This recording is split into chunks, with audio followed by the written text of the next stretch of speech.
Man, I've been camping out in the Jew tunnels underground researching this one, and it is diabolical. Trump dropped a proverbial nuke on Iran and NATO. NATO's chief is begging the Europeans, please help Trump. NATO needs the U.S. Without the U.S., we're cooked. But the Europeans are too busy getting conquered by Muslims to get too involved, even though a couple of them did cave, in fact. New Iranian leaders were elected. Congratulations. They have been wiped out immediately. That's right. It's pretty insane stuff. Joe Kent, a former CIA counterterrorism guy, quit and said Israel controls the United States, but it turns out he's been allegedly leaking classified information for a while and hasn't been allowed into the actual classified briefings. Bernie Sanders crashed out, Tucker Carlson crashed out, HASAN PIKER crashed out. Honestly, all the worst people are either getting bombed or crying about it. Content this good was promised to me 3,000 years ago. Honestly, I'm so excited to get into this. I am more excited than Destiny when his wife's boyfriend is not in town.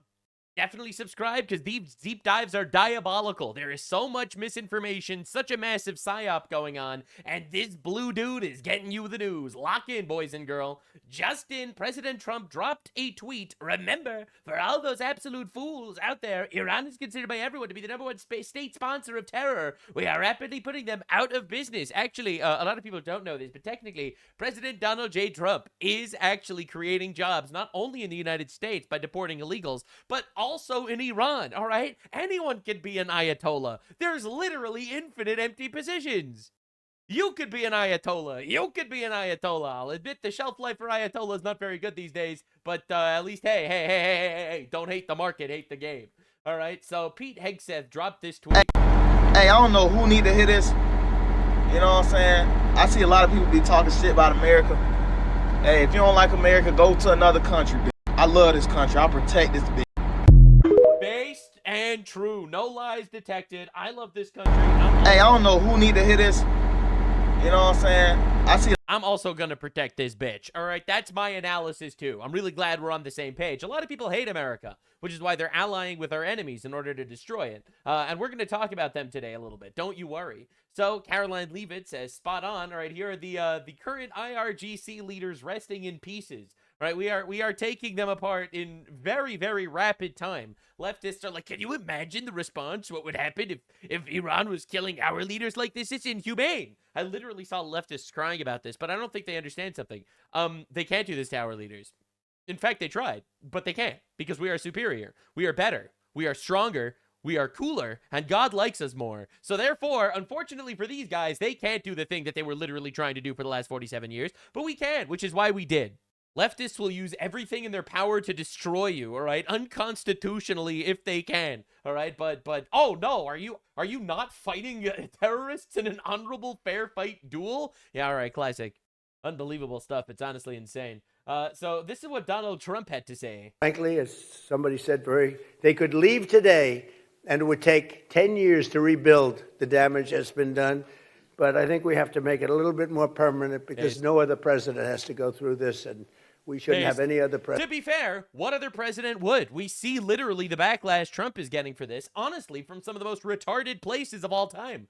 Leftists are mad because they all support terrorists. This is not news, all right, obviously. And also, they're controlled by their Islamic base that they're currently trying to import into our countries. Right? Third worlders are mad, obviously, sure. And then you got, like, the really weird sycophants in the even Republican Party that quite literally are bought off by foreign powers or have some sort of interesting agenda that is not actually putting America first, which is my agenda. In my opinion, blowing up terrorists that have been trying to kill us is actually based as fuck. Now, this is controversial, but if you think it's controversial, you might be retarded.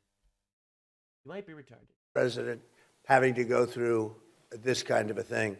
And if they didn't want to do it, if for some reason they didn't want to do it, would have the same problem. We don't ever want to have that problem again. Not with lunatics. That's right. Finish them off, Mr. President. Let them all fucking die efficiently. Oh no, Nux, do you support death? Depends who dies. Have lunatics controlling nuclear weaponry. So I just want to thank you, everybody.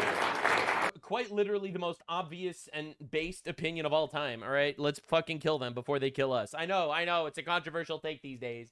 And the Donald has been on fire lately. Like, actually, like, cooking. They're very happy that I'm getting rid of a nuclear power, a nuclear terrorist. And as soon as that war's over, which will be soon, your prices are going to drop like a rock. That's right. You watch. You're literally not going to have terrorists standing guard over the Strait of Hormuz. You won't have any terrorists. They're all going to be fucking dead. Yep, that's right. They're going to be dead. I've been very good. And then the media is mad. No, but the gas prices went up like by a little bit today, so this is obviously more important. Of course, the U.S. Senate rejected advancing the Democrats' war powers resolution that would block President Trump's Operation Epic Fury. John Fetterman voted with the Republicans. So they keep trying to push forward these bills, these war powers resolutions. No! Leave my pedophile dictator terrorists alone! But unfortunately, they keep losing, so colossal W. And I think that's why Trump is doing this now, right? He's not willing to risk midterms, all right? He's like, all right, these guys have been terrorizing us for 47 years. They're gonna fucking die. A senior Israeli official telling Fox News that Ismail Khatib, Iran's intelligence minister, was killed in a precision strike overnight. Khatib didn't have enough intelligence. This is diabolical. Was responsible for managing Iran's global cells, these sleeper cells in countries around the world that even threatened U.S. politicians and President Trump. This official says this man had blood on his hands, American blood. They go on to say that Khatib was actually the only person to survive the opening round of strikes in Operation Epic Fury that killed Iran's supreme leader. Those they got 40 him. officials killed in around 40 seconds. That's pretty sick. Love to hear it. Killing terrorists. It's based, actually. Oh, no, don't kill terrorists. No, killing terrorists is awesome. Yeah, no. Wake up and smell the coffee, bro. Killing terrorists is certainly, great. this was a known terrorist. And U.S. intelligence, combined with Israeli intelligence, our great partners in this effort, is the best in the world.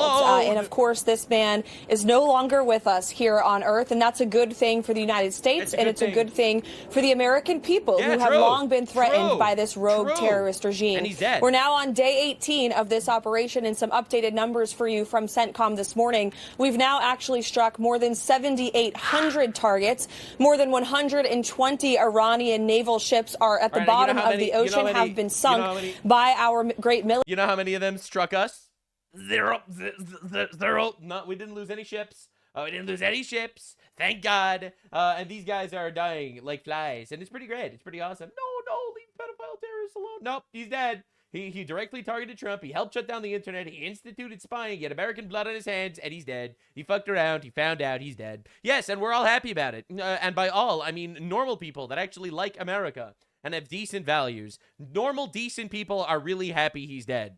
Remember, the same leftists that celebrated the murder of Charlie Kirk and the same leftists that wished that the assassin actually murdered Donald Trump are crying and screaming that a pedophile terrorist mass murderer is killed. All right, literally, never, ever acquiesce to these retards. Their boos mean nothing. I've seen what makes them cheer. Now, if you want to know how honestly incredible next level the intelligence was on our side, this is insane. Our ally...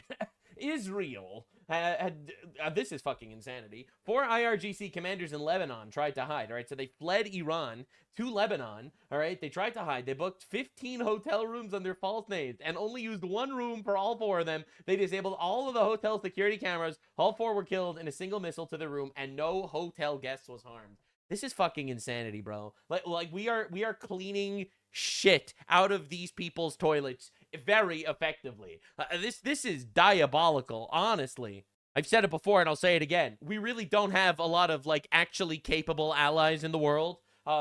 Argentina, El Salvador, Israel, Japan, literally none of them are European anymore. Our European allies are currently getting conquered by Mohammeds. So it's pretty diabolical, but this is fucking insane. They managed, they knew this. They obliterated him here. That's crazy stuff, honestly.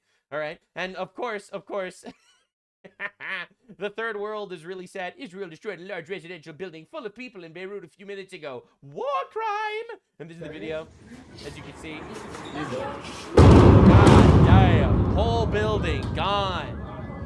It was not actually full of people, though. That part is a lie. All right. So how is this different from 9/11? I don't know. Maybe because they literally issued an evacuation order. Hello, this is from AP, not a right-wing journal in any way. An Israeli airstrike struck an apartment building in central Beirut. The Israeli army warned the residents in the building to evacuate an hour before flattening it. All right, like it was literally a building utilized as a Hezbollah terrorist hotspot. They warned the civilians in there, and then they obliterated the building. All right, but of course, it's like a 9/11. It's how is this different? How is this different than 9/11? Yeah, I can't possibly think of a difference between terrorists blowing up 3,000 people in New York, literally unprecedented with no warning, not in the middle of a war, versus a counter-terrorist operation where all the civilians were warned. This is literally the leftist mental hopscotch you have to play with every single time you're online. Even JD managed to drop a nuke. What is the administration doing to help keep gas prices down, and where do you see gas prices going here in the near future? Well, you know, the President of the United States has been crystal clear about this. Look, gas prices are up, and we know they're up, and we know that people are hurting because of it, and we're doing everything that we can to ensure that they stay lower. I will say, you know, the President said this, and I certainly agree with it. This is a temporary blip, okay? What happened under the Biden administration is that gas prices were high for 4 years. Gas prices are higher right now, and frankly, they're not even as high as they were during certain parts of the Biden administration. Because of what's going on in the Middle East. It's not going to last forever. We're going to take care of business. But again, no one cares about reality. Like, just look at every single one of these news outlets crying and screaming and yelling and crashing out about the gas prices being a bit up. The reality is there was dead silence under Biden. The entire Biden administration had gas prices up, and the reason for that was because they wanted to protect the environment or some shit. All right, like for some cockamamie, gay-ass, faggot bullshit, they literally made us pay millions of extra dollars on gas. All right, I'm not exaggerating. This is a real thing. All right, under Trump, the reason why our gas prices are up right now is because we are literally eliminating a terrorist threat to our nation that existed for the last 47 years. How could you possibly compare the two? All right. And honestly, I think that everyone knows this difference and people just don't care because reality doesn't actually matter to leftists. You know, the party that thinks men could be women. I'm not even exaggerating. So breaking news, Iran's president, Pezeshkian, all right, he's the president of Iran, not the supreme leader, he's the president. He tried to submit his resignation to the supreme leader, but they can't find the supreme leader. בדיוק, זאת השורה, רעידת אדמה של ממש באיראן לאחר החיסולים הלילה. אנחנו מפרסמים שהנשיא פזשקיאן שוקל להתפטר מתפקידו. All right, he's trying to resign from his post, but he can't find the guy in charge to resign to. This is fucking incredible stuff, bro. Like, people are like, this is close? Oh my lord, holy shit. Breaking, oh, this is insane. 4 Palestinian women killed in Iranian missile attack. Hello, leftists, Iran is killing Palestinians. What, you guys have been screaming and bitching for the last 3 years over this. Hello, Palestinian activists. Dude, Iran, Israel, bombing Palestine, that's fucking diabolical. Bro, it's diabolical. But where are the leftists? Where are the leftists? They don't care, actually. It turns out they actually don't care. All right, so, you know, we're dropping 5,000-pound bunker busters on Iran missile sites. We are eviscerating them in real time. There was something unfortunate that took place. Israel forcibly closed the Church of the Holy Sepulchre and canceled the Easter service due to the war. Synagogues in Israel remain open, but churches in Iran remain open. But churches are being closed. This is like, again, I don't even know, like, so this Ethan Levins guy is a guy that's literally been posting coordinates. In my opinion, he's been committing treason, posting coordinates of, like, our Patriot systems, saying, Iran, you have to kill them here. You have to kill them here. Kill the American troops that are... Yeah, so anyway, I actually don't give a shit about this opinion, or at least where the opinion comes from. Now, to be clear, the Church of the Holy Sepulchre is the only church that was closed. There are many other churches in Israel that are operational right now, even though this tweet doesn't make it seem that way. And the reason for that is because it literally got hit by an Iranian missile. Iranian missile fragments fall near Church of Holy Sepulchre. All right? Like, bro, they literally hit, the Iranian missiles hit the church, you lying rat. Like, again, the propaganda war is insane right now. And the reality is, they didn't just close down the Church of the Holy Sepulchre for now. They also closed down the Western Wall. You know, the wall that every American politician needs to kiss if they ever want to get elected president. Oh, fuck. Oh, that's diabolical. But, you know, the wall's also closed down. All right. Also, Al-Aqsa Mosque. All right. That's also closed down. All right. Like, so y'all could chill out for a second. Oh, my God. And the reality is, this is going to hit you with a reality check, all right? So definitely lock in. You know, if you're online, you're probably seeing how deeply unpopular this war is because killing terrorists is actually not in the best interest of America, says retards. But the reality is, if you actually want to look at the polls, well, they tell a very different story. Okay, MAGA GOP on the U.S. military action in Iran. Look at this. Nearly 9 in 10, 89% approve of the U.S. military action in Iran. That is the MAGA GOP base. Just 9% disapprove of it. Damn, this is CNN, by the way. Tremendously popular among the Republican base. And, of course, Marco Rubio, Secretary of State, overseeing the effort. It seems to me that a lot of people are taking that into account, including President Donald Trump, who has been smiling an awful lot at Marco Rubio lately. Lots of smiles towards Marco Rubio. What could this possibly mean? Interesting, interesting. Well, I'll tell you what it means.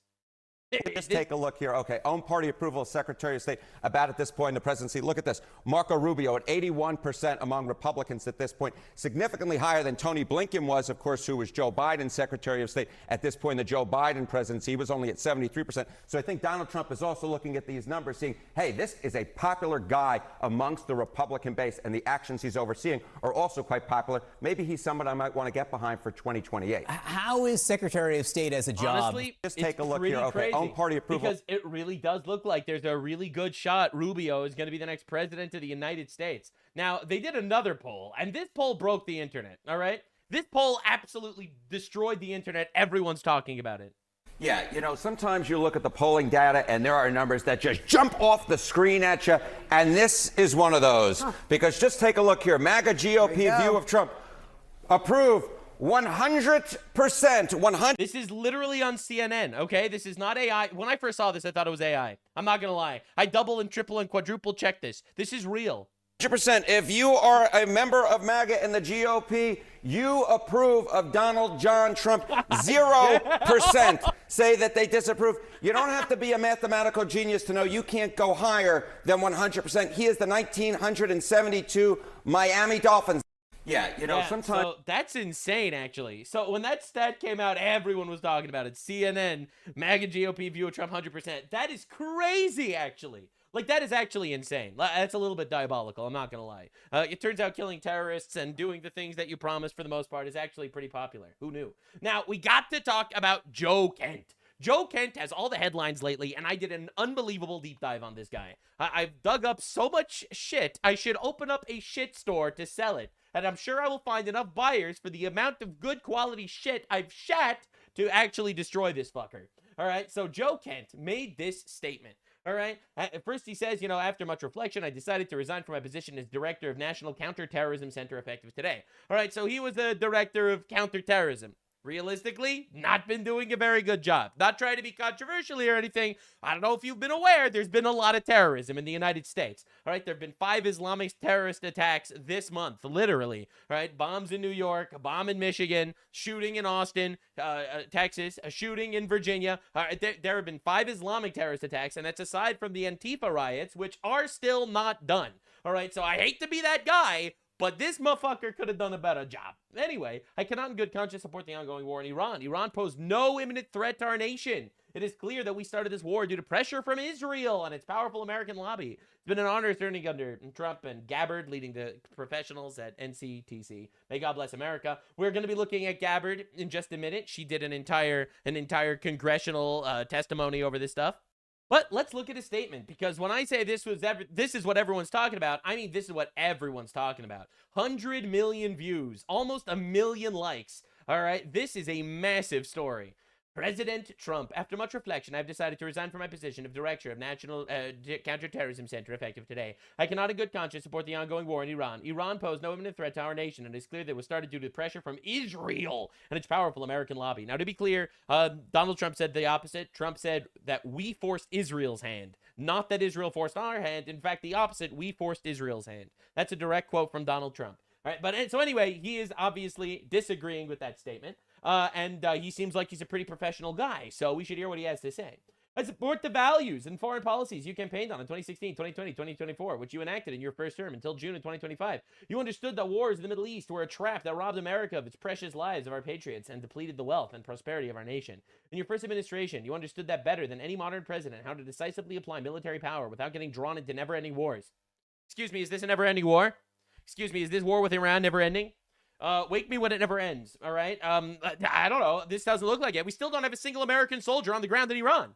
How could you possibly call this a never-ending war at this point? We don't have a single man on the ground, all right? Now, just to be clear, all right? This smells like opportunism, trying to jump on a certain hype train of people upset at Trump for this stuff. Paid by foreign powers, perhaps? Well, we will see. We will see. Epic foreshadowing. You demonstrated this by killing Qasem Soleimani and defeating ISIS. Earlier in this administration, high-ranked Israeli officials, influential members of American media, deployed a misinformation campaign that wholly undermined your America First platform to sow pro-war sentiments to encourage a war with Iran. Just to be clear, Donald Trump has been pro-war with Iran for 40 years, all right? I have literally covered this war every single day, basically, since it started, all right? I've been doing deep dives daily. I have shown you, literally, 40 years of Trump saying we need to fucking bomb Iran. Literally, not even exaggerating, all right? And he is doing the thing that he literally promised from the very beginning, right now, and he's doing it without putting American soldiers on the ground, all right? Praise God. I don't want that at all. So anyway, this echo chamber was used to deceive you into believing that Iran posed an imminent threat to the United States. This is diabolical because now, again, people know my stance on this at this point if you watch my videos. I actually don't give a shit if it's an imminent threat or not. My opinion is if it is an inevitable threat, it needs to be destroyed. I don't care how imminent the threat is. I believe that we should be destroying inevitable threats before they are actually a threat. That's right. The leftist policy is you have to wait until they literally fucking nuke California until you do something, right? Wait until an ICBM hits our shore and then maybe we can fight back. And I think that's the gayest fucking mentality in the history of the world. All right, my opinion is we have an overwhelmingly overpowering military and we should use it. We're giving it a lot of money as it is, all right, and we should use it. All right, if we have a literal terrorist entity that, let's remember for just a second, has killed thousands of Americans, has massacred tens of thousands of their own people, has started endless wars in the Middle East, all right? And also tried to assassinate President Trump multiple times. This is a fact that we know about. That is a threat. It is an inevitable threat that they are going to eventually get nukes if nothing's done about it. So, in my opinion, fucking destroy them. And that's also Trump's opinion. So anyway, and you should strike now. There was a clear path to a swift victory. This was a lie, and it is the same tactics the Israeli used to draw us into the disastrous Iraq war that caused our nation the lives of thousands of our best men and women. We cannot make this mistake again. Now, to be clear, I'm very against the Iraq war, obviously. In retrospect, I think the Iraq war was a terrible blunder. One thing that's important to note that for some reason people don't talk about, and this is a controversial opinion also for some reason, Israel literally lobbied against us going to the Iraq war. All right. Yes, Israel assisted us once we decided to go. All right. Yes, Israel gave us all their intelligence on Iraq after we decided to go. But the Iraq war started literally because of the CIA and the MI6. All right. This is literally the most obvious bullshit campaign ever. All right. Like, Israel directly stated they did not want us to get involved with the Iraq war because it would literally destabilize the region. This was Israel's words. I don't know how this became a talking point. This is from 2007. Chief of Staff of former Secretary of State reveals the large number of senior Israeli officials warned the Bush administration that the invasion of Iraq would be destabilizing the region. The Israelis were telling us Iraq is not the enemy, Iran is the enemy. This is what Israel's been saying literally the entire time. All right, so like I am noticing something slightly diabolical here. All right, I'm not gonna lie. There's something a little bit fishy about this story. All right, just to be honest, just for a second. So anyway, so that's what this bro says. We can't make this mistake again. Okay, interesting. All right. As a veteran who deployed to combat 11 times as a Gold Star husband who lost my beloved wife Shannon in a war manufactured by Israel, once again, it's a tragedy that he lost his wife. It's a tragedy, and he's a hero for all the times that he's served our nation and our country, putting his life on the line. And I'm not trying to ruin any of that, God forbid, or underplay it. But it was not a war manufactured by Israel. I cannot support sending the next generation off to fight and die in a war that serves no benefit to the American people. It does. These people have not only killed thousands of Americans, but quite literally are trying to get a nuke to obliterate us. Have tried to assassinate Trump multiple times. Like, what are we talking about? Nor justifies the cost of American lives. I pray that you will reflect upon what you're doing in Iran and who we are doing it for. All right, you got to wonder, what happened to this guy? The time for bold action is now. We can reverse course, chart a new path for our nation. You can allow us to slip further in decline and chaos. You hold the cards. It was an honor to serve in your administration. Yeah, I'm sure it was. Anyway, so this post is very interesting. It feeds very, very much into the actual discourse that, you know, Israel secretly controls America. America is controlled by Israel, right? And that's why we're literally fighting against terrorists that, according to Trump, we forced Israel's hand to get involved in right now to fight them because they have been trying to kill us for the last 47 years and are constantly trying to develop new ways to do that. In fact, let me remind you what the ambassador of Iran literally told our ambassador a week before the war. Quote, "We have enough uranium to build 11 nuclear bombs, and we are going to do it." All right? Like, I'm just being upfront here. That is a threat to us. If you think that Iran sleeper cells are a threat to us in our country now, why not give them all the time in the world to literally develop their weaponry? Right? If you think that Iran threatening the Strait of Hormuz is bad for gas prices now, imagine what would happen if they literally had a nuke.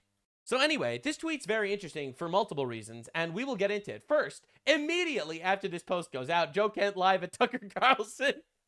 Tucker Carlson swoops in. "I am here, Mr. Joe Kent. Please come on my podcast. We can talk about how Israel controls America together." Now, for those of you unfamiliar with Tucker Carlson's recent drama, you should watch my recent deep dive on him. He is currently being investigated by the CIA for allegedly leaking classified war plans to Iranian's government. That's right. He is literally, allegedly being investigated for treason as we speak. All right. And bro is more than happy to get Joe Kent on his show. There is a coup going on in the Republican Party. I hope that people are actually noticing, because this PSYOP is anything but organic. In my opinion, these people are going to be pushing to take over the Republican Party in 2028, right? The Joe Kents, the Tucker Carlsons, and I think J.D. Vance might be kind of working for them, because Tucker Carlson's, I think, nephew works for J.D. Vance. Also, Tucker Carlson and J.D. Vance both are really, really close to Peter Thiel, the Palantir guy. So, you know, there's a lot of really interesting pieces moving, and I urge you to pay attention, because Joe Kent is also connected to Peter Thiel and Palantir. But anywho, that's conspiracy talk. Now, the White House told Tulsi Gabbard to fire Joe Kent, apparently, for suspected leaks, but she never did. This is information that came out right away. More information that came out right away. Trump official says head of counterterrorism who resigned was a known leaker and was cut out of intelligence briefings months ago. So, if, according to the administration, he was actually, removed from intelligence briefings months ago, and if that's true, then he didn't actually receive the intelligence to know if Iran was an imminent threat or not. Just to be clear, that pokes a pretty massive hole in this story. Again, we don't know exactly who's telling the truth. Only time will tell. I am more than happy to hear more sides to this, but I think that we need to listen to what, Joe Kent has to say. So, his wife was killed in an ISIS bombing in Syria, which is a nightmare. How is that manufactured by Israel? The guy running counterterrorism thought the real villains in the battle with ISIS were the Jews? Like, seriously, bro. Are we being serious for even like a half a second? This is insane. Now, Caroline Leavitt responds to this. There are many false claims in this letter, but let me address one specifically, that Iran posed no imminent threat to our nation. This is the same false claim the Democrats and some liberal media have been repeating over and over. As President Trump has clearly and explicitly stated, he had strong and compelling evidence that Iran was going to attack the United States first. This evidence was compiled from many sources and factors. President Trump would never make a decision to deploy military assets against a foreign adversary on a vacuum. Iran is the world's leading state sponsor of terrorism, and Iran's regime is evil. It proudly killed Americans, waged war against our country, and openly threatened us all the way up to the launch of Operation Epic Fury. Iran was aggressively expanding short-range ballistic missiles to combine with their naval assets to give themselves immunity, meaning they would have a degree of capabilities that would give them immunity to hold us and the rest of the world hostage. The regime aimed to use those ballistic missiles as a shield to continue achieving the ultimate goal, nuclear weapons. Right? This is very obvious to anyone that's been paying attention. A lot of retards don't get it, though, it seems. The president, through his top negotiators, gave the regime every single possible opportunity to abandon this unacceptable course of permanently giving up nuclear ambitions in exchange for sanctions relief, free nuclear fuel, and potential economic partnerships with our country. But they would not say yes to peace because obtaining nuclear weapons was their fundamental goal. Because they're literally a radical Islamist death cult. President Trump ultimately made the determination that a joint attack with Israel would greatly reduce the risk of American lives that would come from a first strike from the terrorist Iranian regime and address this imminent threat to America's national security interests. Also, let's not forget that Iran, the actual civilians in Iran were literally begging us to do this, being slaughtered in the streets. I feel like that's another pretty major point here. We are doing an objectively good thing, aside from it also being in our own interest. Anyway, all this led to President Trump arriving at the determination that this military operation was necessary for U.S. and national security, which is why he launched the massively successful Operation Epic Fury. Commander-in-Chief determines what does and does not constitute as a threat because he is the one constitutionally empowered to do so, and because the American people went to the ballot box and entrusted him and him alone to make such final judgments. True! This is actually the point of elections, believe it or not.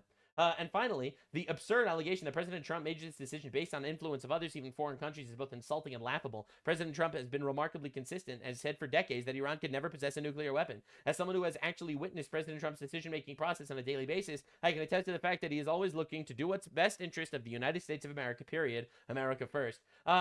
Immediate response to this is a whole lot of leftoids being like, but didn't you say that no such threat from Iran to our homeland exists, and it never did? That's literally not a debunk. It didn't, and we're making sure that it never will. That is literally the point. But anyway, so Caroline Leavitt, she went on Fox News to destroy this guy a little bit more. It's been a while. It's been a while since the president has seen him here at the White House. It's been a while since he's been involved in the process of the presidential daily briefs, and he's been actually present for the president's intelligence briefings. This was an individual who was not involved in any of the discussions pre-operation and throughout this operation. I think But he said he saw all sorts of intelligence to say that Iran was no nuclear threat. The president views it as deeply unfortunate that this individual, who the president gave the privilege of working for the administration, put out this resignation. I don't know, man. I think that either A, he's being investigated for leaks and he's trying to get ahead of it by making himself look like some sort of martyr that's willing to sacrifice his career in order to fight for truth, which I think is the most likely. Second most likely, and also potential, I think he's trying to do a hostile takeover of the Republican Party. And I think he's working with people like Tucker Carlson and Peter Thiel and maybe even J.D. Vance to do so. On government letterhead with many falsehoods throughout, essentially accusing the president of being manipulated by foreign governments. That's laughable and it's insulting. President Trump has been remarkably consistent on this issue of Iran for many, many years. Long before he ever entered politics, he has always said Iran can never possess a nuclear weapon. So anyone who works here should be well aware of the president's intentions and his peace through strength agenda and his willingness to use the United States military to achieve peace if and when necessary, as we have seen throughout Operation Epic Fury. True. Now, something important to be noted is that Donald Trump has been incredibly consistent regarding the entire Iran situation. But wouldn't it be funny if there was another player who was not very consistent regarding the Iran situation? Like perhaps maybe even Joe Kent himself? So Trump tweeted this in 2024. Big threats on my life by Iran. The entire U.S. military is watching and waiting. Moves were already made by Iran that didn't work out, but they will try again. Not a good situation for anyone. I'm surrounded by more men, guns, and weapons than I have ever seen before. Thank you. And Joe Kent reposted this, saying Iran has been after Trump since January of 2020 after he ordered the targeting and killing of terrorist Qasem Soleimani. This isn't a new threat. This isn't a new threat.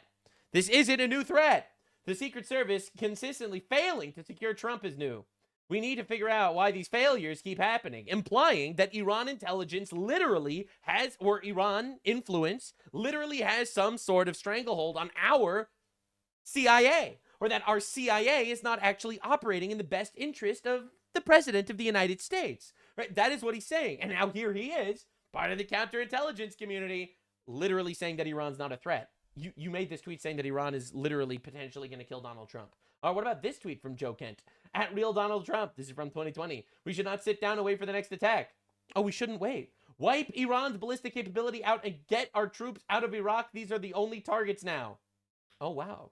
No US WIA KIA is a tribute to the professionalism of our military and intel professionals, not Iranian restraint. Oh, really? Not Iranian restraint? What changed? What happened, Mr. Joe Kent? You literally said they didn't pose an imminent threat to us in 2020, all right? If they didn't pose an imminent threat to us in 2026, then they definitely didn't pose an imminent threat to us in 2020, and you're telling us to wipe them out? That's interesting, Joe Kent. What about this tweet from Joe Kent? Important. Iran's goal in orchestrating October 7th was to that's the terrorist attack on Israel, was to break up the Abraham Accords because the historic alliance isolated Iran's terror regime. Trump used the balance of diplomacy, economic pressure, and targeted strikes to contain Iran, the embodiment of peace through strength. Israel's dismantling at Hezbollah could have been much more challenging, but if not impossible, if Trump has not taken out Iran's terror mastermind, Qasem Soleimani. Oh, so you're telling me actually that Trump is doing really well by stopping Iran because Iran is actually evil and shit? Wow. What about this one from Joe Kent? My opponents are spreading lies about me. This is in 2022. I strongly condemn Nick Fuentes' politics, especially in regards to our ally, Israel. Excuse me, you literally blamed Israel for killing your wife. Oh my God. This guy literally blamed Israel for killing his wife when she was killed by ISIS. Okay? Holy shit. I ignored his invitation to speak at the recent conference in Orlando, and I am not aware, do not accept any endorsement from him. All right, so that's what this guy had to say. All right, excuse me, our ally Israel, right now you're saying that Israel masterminded all of our wars. All right, well, what's going on there? Definitely, I personally think we should have crushed their ballistic and nuke capes. This is talking about Iran. But Trump has a plan. He definitely earned the confidence in any clear-eyed observer. So in 2020, he's urging Trump to bomb Iran. All right, interesting. What about this one from Joe Kent? I told you I did a lot of research. The war with Iran talk is very black and white in a gray world. Iran has been war with us since 79. Excuse me, you said we started a war for no reason, Mr. Joe Kent. Mr. Joe Kent. Mr. Joe Kent, you told me that you assured me with a very viral tweet that we started a war with Iran for no reason. They pose no imminent threat. You're telling me that we've been at war for the last 47 years. The killing of Qasem Soleimani is the first decisive act of taking Iran's terrorist regime since the 80s, implying that we should have done a lot more. The assumption that staying in Iraq, cut off Iran's funding by century Iraq, make Iraq pay, remove our troops, and then obliterate Iran. Interesting. Wow, interesting. Or what about this? Joe Kent blamed the October 7th attack on Biden's insufficiently hostile policy toward Iran. Wow, bro. He's blaming Hamas's terrorist attack on Israel on Biden because Biden didn't bomb Iran. Almost implying that he should have bombed Iran. Some would even say. Joe Kent condemns attack on Israel. Biden, Perez's weak leadership. I'm saddened it's all fucking Iran's fault and Biden for not crushing Iran. So it really seems to me like this guy has a very, very, very large, wide legacy of talking about how we need to fucking bomb Iran. What happened? What changed? What is going on? This is really suspicious. Gold Star wife here. When ISIS killed your wife, you supported going after the people responsible. You understood exactly why we were fighting, never called it Israel's war. My husband Alan was killed by Iranian proxies in Iraq. And now, after decades, the fight is finally leading back to the #1 state sponsor of terrorism in the world. You understood it when it was your loss. Now you're minimizing when it's mine. You don't get to redefine this war because it's not for your grief anymore. Tragic. In fact, this was Joe Kent in 2024. Interesting. We left our troops in these vulnerable locations, like on the Jordanian, Syrian, and Iraqi border. Our troops have been attacked, we think, at least 150 times since the October 7th incident began. And so we've seen this coming. This was an inevitable conclusion. This is him literally saying that we have been attacked by Iran 150 times since October 7th. Just to be clear, Mr. No Imminent Threat.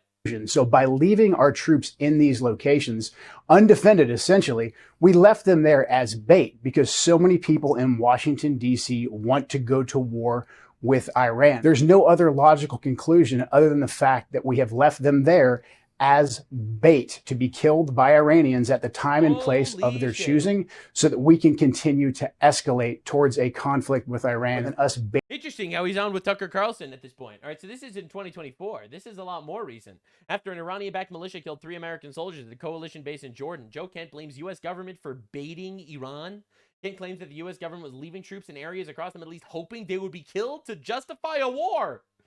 What the actual fuck happened to this guy? Somewhere between 2022, where he was calling Israel our greatest ally, and 2024, where he's going on Tucker Carlson talking about how the United States is using our military officers as bait to justify a war with Iran. What happened? Donald Trump responded with this tweet. All right, he tweeted a screenshot of Joe Kent saying, "At real Donald Trump, you should not sit and wait for the next attack. Wipe Iran's ballistic capability out. Get your troops out of Iraq, etc., etc." What changed, sir?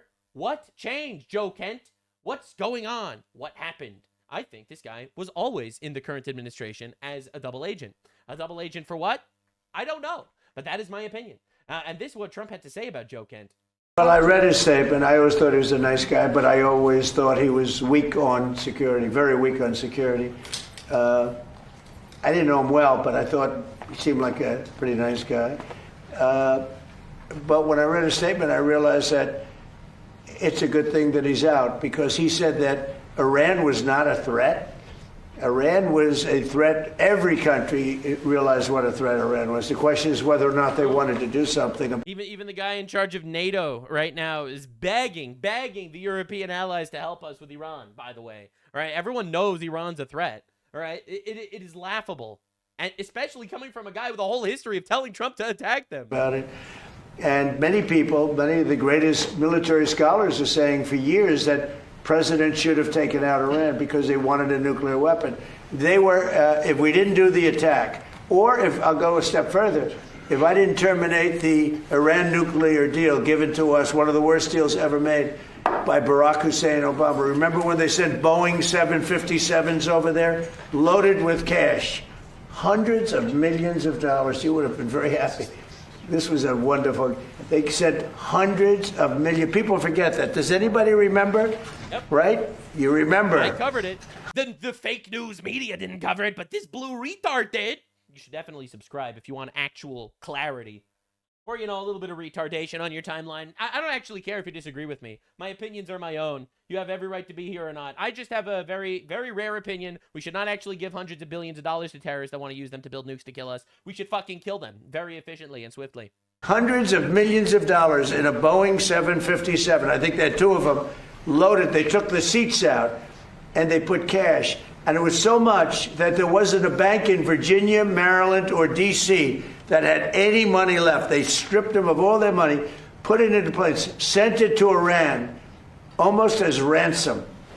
That's not going to happen with Trump. In my opinion, it was ransom. And nobody ever did anything about it. Nobody ever said anything about it. Can you imagine if I did that? So they've been a threat for a long time. He's right. Because I do believe that, you know, Trump said he drained the swamp. I don't think he drained the swamp. I think the swamp is still there. I really do believe that the actual CIA elite are doing whatever they fucking can to take the country back. You know, I think they're trying really hard, and I think they're starting to play both sides of the political sphere. Trump was a real wrench in their plans because this dude came from fucking nowhere and ended up here. And I think they are trying so hard to get a vice grip back on us. Notice Tucker Carlson, he's like a conservative guy. He keeps talking about how everyone should afford houses and stuff like that, and we don't need wars in the Middle East. And, you know, I agree with him on a lot of his takes. Notice he doesn't say anything about immigration, ever. Ever. He doesn't talk about deportations. He doesn't talk about immigration, ever. He never talks about denaturalization of infinite retards that we're bringing into our countries. In fact, he literally said that England doesn't actually have an Islam problem. Like, what is his actual goal? A long time, but they've really been. Also, let's not forget that Tucker Carlson's dad was literally a CIA agent, like confirmed. We know that. A threat. If I didn't terminate Obama's horrible deal that he made, the Iran nuclear deal, you would have had a nuclear war 4 years ago. You would have had nuclear holocaust, and you would have had it again if we didn't bomb the site. So when somebody is working with us that says they didn't think Iran was a threat, we don't want those people because, and there are some people, I guess I would say that, but they're not smart people or they're not savvy people. Iran. It's a completely valid stance, a valid opinion. You're just retarded. Was a tremendous threat. And virtually every NATO nation, and this is the thing, if they told me it wasn't a threat, and therefore they don't want to help. Yeah, think about how insane it is, right? It wasn't a threat, but every single NATO nation said that it's good you're doing this sort of, we just don't want to get involved. Even Canada and England were like, yeah, they're terrorists, but we don't want to get involved. France, Italy, Germany, they've all said this because it's known, it's a fact. Quite literally, it's a fact. But when they say it was a threat, and it was a major threat, every one of them, I think every one of them, I don't know if one that said they're not a threat, but yeah, they're cowards and didn't want to get involved, and we'll cover that later. Don't worry. But they were definitely a threat. In fact, Speaker Johnson also cooked Joe Kent a little bit. Ran for Congress, resigned as the director of the Counterterrorism Center. He wrote that he cannot, in good conscience, support the ongoing war in Iran. He writes, "Iran posed no imminent threat to our nature. It's clear that we started this war due to pressure from Israel and its powerful American lobby." How do you respond to that and to those other Republicans who say that this war is actually putting foreign interests above domestic interests? Well, that proposition at the end is clearly wrong. I'm on the Gang of Eight. I got all the briefings. We all understood there was clearly an imminent threat, that Iran was very close to the enrichment of nuclear capability, and they were building missiles at a pace. In fact, it wasn't just us, all right? The IAEA, all right, which is an international organization, stated that Iran had 60% enriched uranium, all right, which is, you know, weeks away from developing nukes. I know it sounds cringe because, you know, everyone's always weeks away from developing nukes, but literally the IAEA said that. pace that no one in the region could keep up with. They were far outpacing our allies and friends and us in our defense capability because we had personnel, installations, members of the armed services and civilians in the region. Iran was building up ballistic missiles at such a rapid pace, and we knew that their plan was to fire them upon Americans. The commander-in-chief and his administration had a very difficult decision to make. I don't know where Joe Kent is getting his information, but he wasn't in those briefings clearly. Oh, shit. We now have 2 people who are at these classified briefings that stated that Joe Kent was not there. Because the Secretary of State, the Secretary of War, and everyone, the Joint Chiefs of Staff, General Kane, they had exquisite intelligence, and we understood that this was a serious moment for us. Had the president waited, I am personally convinced that we would have mass casualties of Americans, service members and others, and our installations would have been dramatically damaged. And so we had to, the president felt that he had to strike first to prevent those mass casualties. And that's why we actually elected the guy. Again, I really feel like this is it's an entire op. There's a massive psyop going on, quite literally, to convince us that this war is actually not in our interest at all. Like, again, you could be for the war, you could be against the war, whatever your stance is. But to say that this is like some sort of cataclysmic decision that we didn't see coming, that Trump broke his promises, that this is a war purely done on behalf of foreign interests, it's literally not in our benefit, like that's just a lie. Like, that is a very obvious not truth. And I think that a lot of these people are smart enough to know it's a lie, and they'll push it anyway because they're just going to be part of this psyop. So Speaker Johnson went on Fox News, also destroyed this guy. How is that not an imminent threat? Yeah, that's a great question. I'm not sure what Joe Kent is reading, but it's not the same intel that I've seen. Look. What if he is part of a giant plot? All right, whatever. I told you my conspiracy already. I'm on the Gang of We'll Eight. see if we I'm got right. all the briefings before. All right, if I'm right, you got to put a shekel into the Nux is always right jar. All right, listen, you're gonna have to. I'm telling you in advance. Before this operation in Iran began, we got briefings during and then after it commenced, and the intelligence was exquisite. It was very clear this was an imminent threat to the United States and America's interest, and the commander-in-chief did exactly the right thing. He had to protect American lives. We knew that those ballistic missiles that they were stockpiling and preparing were going to be fired at our troops and our civilians and our installations in the region. And so the commander-in-chief did what he had to do. Joe Kent seemed to understand that until about 24 hours ago. I'm not sure what happened there. There's lots of discussion about it on Capitol Hill, as you can imagine. We're trying to get down to the bottom of it, but he is an outlier. I'm telling you, as we noted earlier, Bongino and others have said, everyone else in the administration and everyone who sees the actual intelligence understands clearly that the president did what he had to do. All right, well, he's not the only one. Dan Bongino, former head of the FBI, said this too. On a plaque in a facility I can't really talk about, and when you read the story there, it's a tough story to read. But, you know, again, as I've said with other, the sacrifice is beyond reproach. That doesn't mean that this current opinion is any more fact-based, because it's not. I already know that I'm going to see people being like, Nux, are you attacking a veteran? Listen, man. I have nothing but respect for the service and that the sacrifice that these people make. That doesn't mean they can never, ever do a thing wrong ever again in their life. All right, if you have a veteran and he ends up raping someone, I'm still not going to like him, all right? Because I'm not a fan of rapists. I'm not a Democrat. Only Democrats like rapists. They try to bring them into our country. I'm not a Democrat, therefore I don't like rapists. So if you have a veteran that's a rapist, I'm not going to be a fan, as an example, right? So while I respect that this man was on duty, he lost so much, he sacrificed so much for our country, and I respect all of that, don't get me wrong.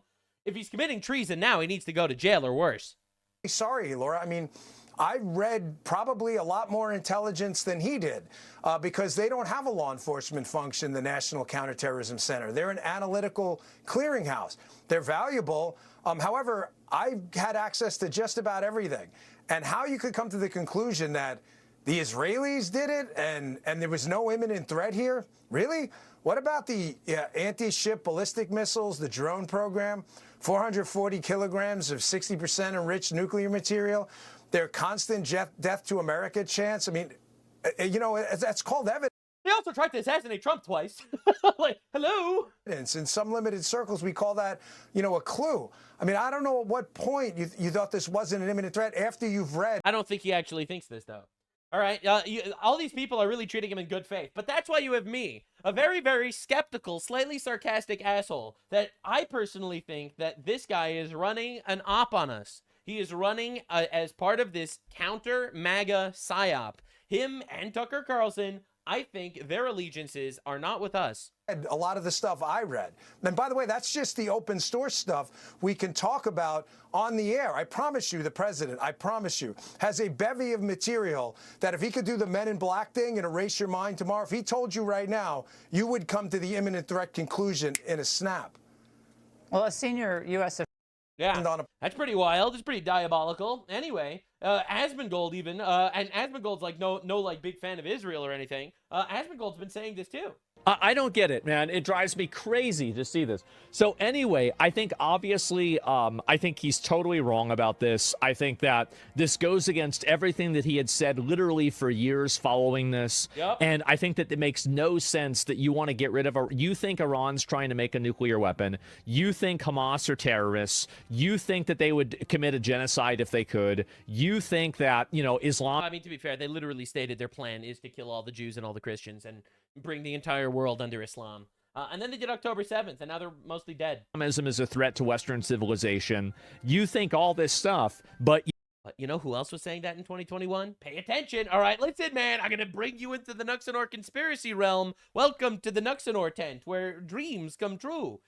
Tucker Carlson in 2021 was also saying Islam was a threat, and now he's saying that Islam is actually really cool and awesome and based and stuff. He's saying he has more in common with Pakistani cab drivers in England than with your average American. That's a real quote from him. He's saying that it's a Jewish op to trick people into thinking that Muslims are dangerous. He's actually said that. Not even exaggerating. He said that with Piers Morgan. All right? Like, you have to understand, my guy. you don't think that we should stop it at the source.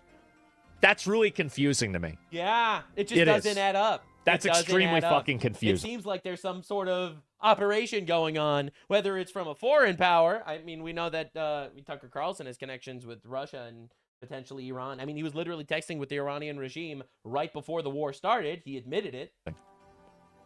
I don't get it.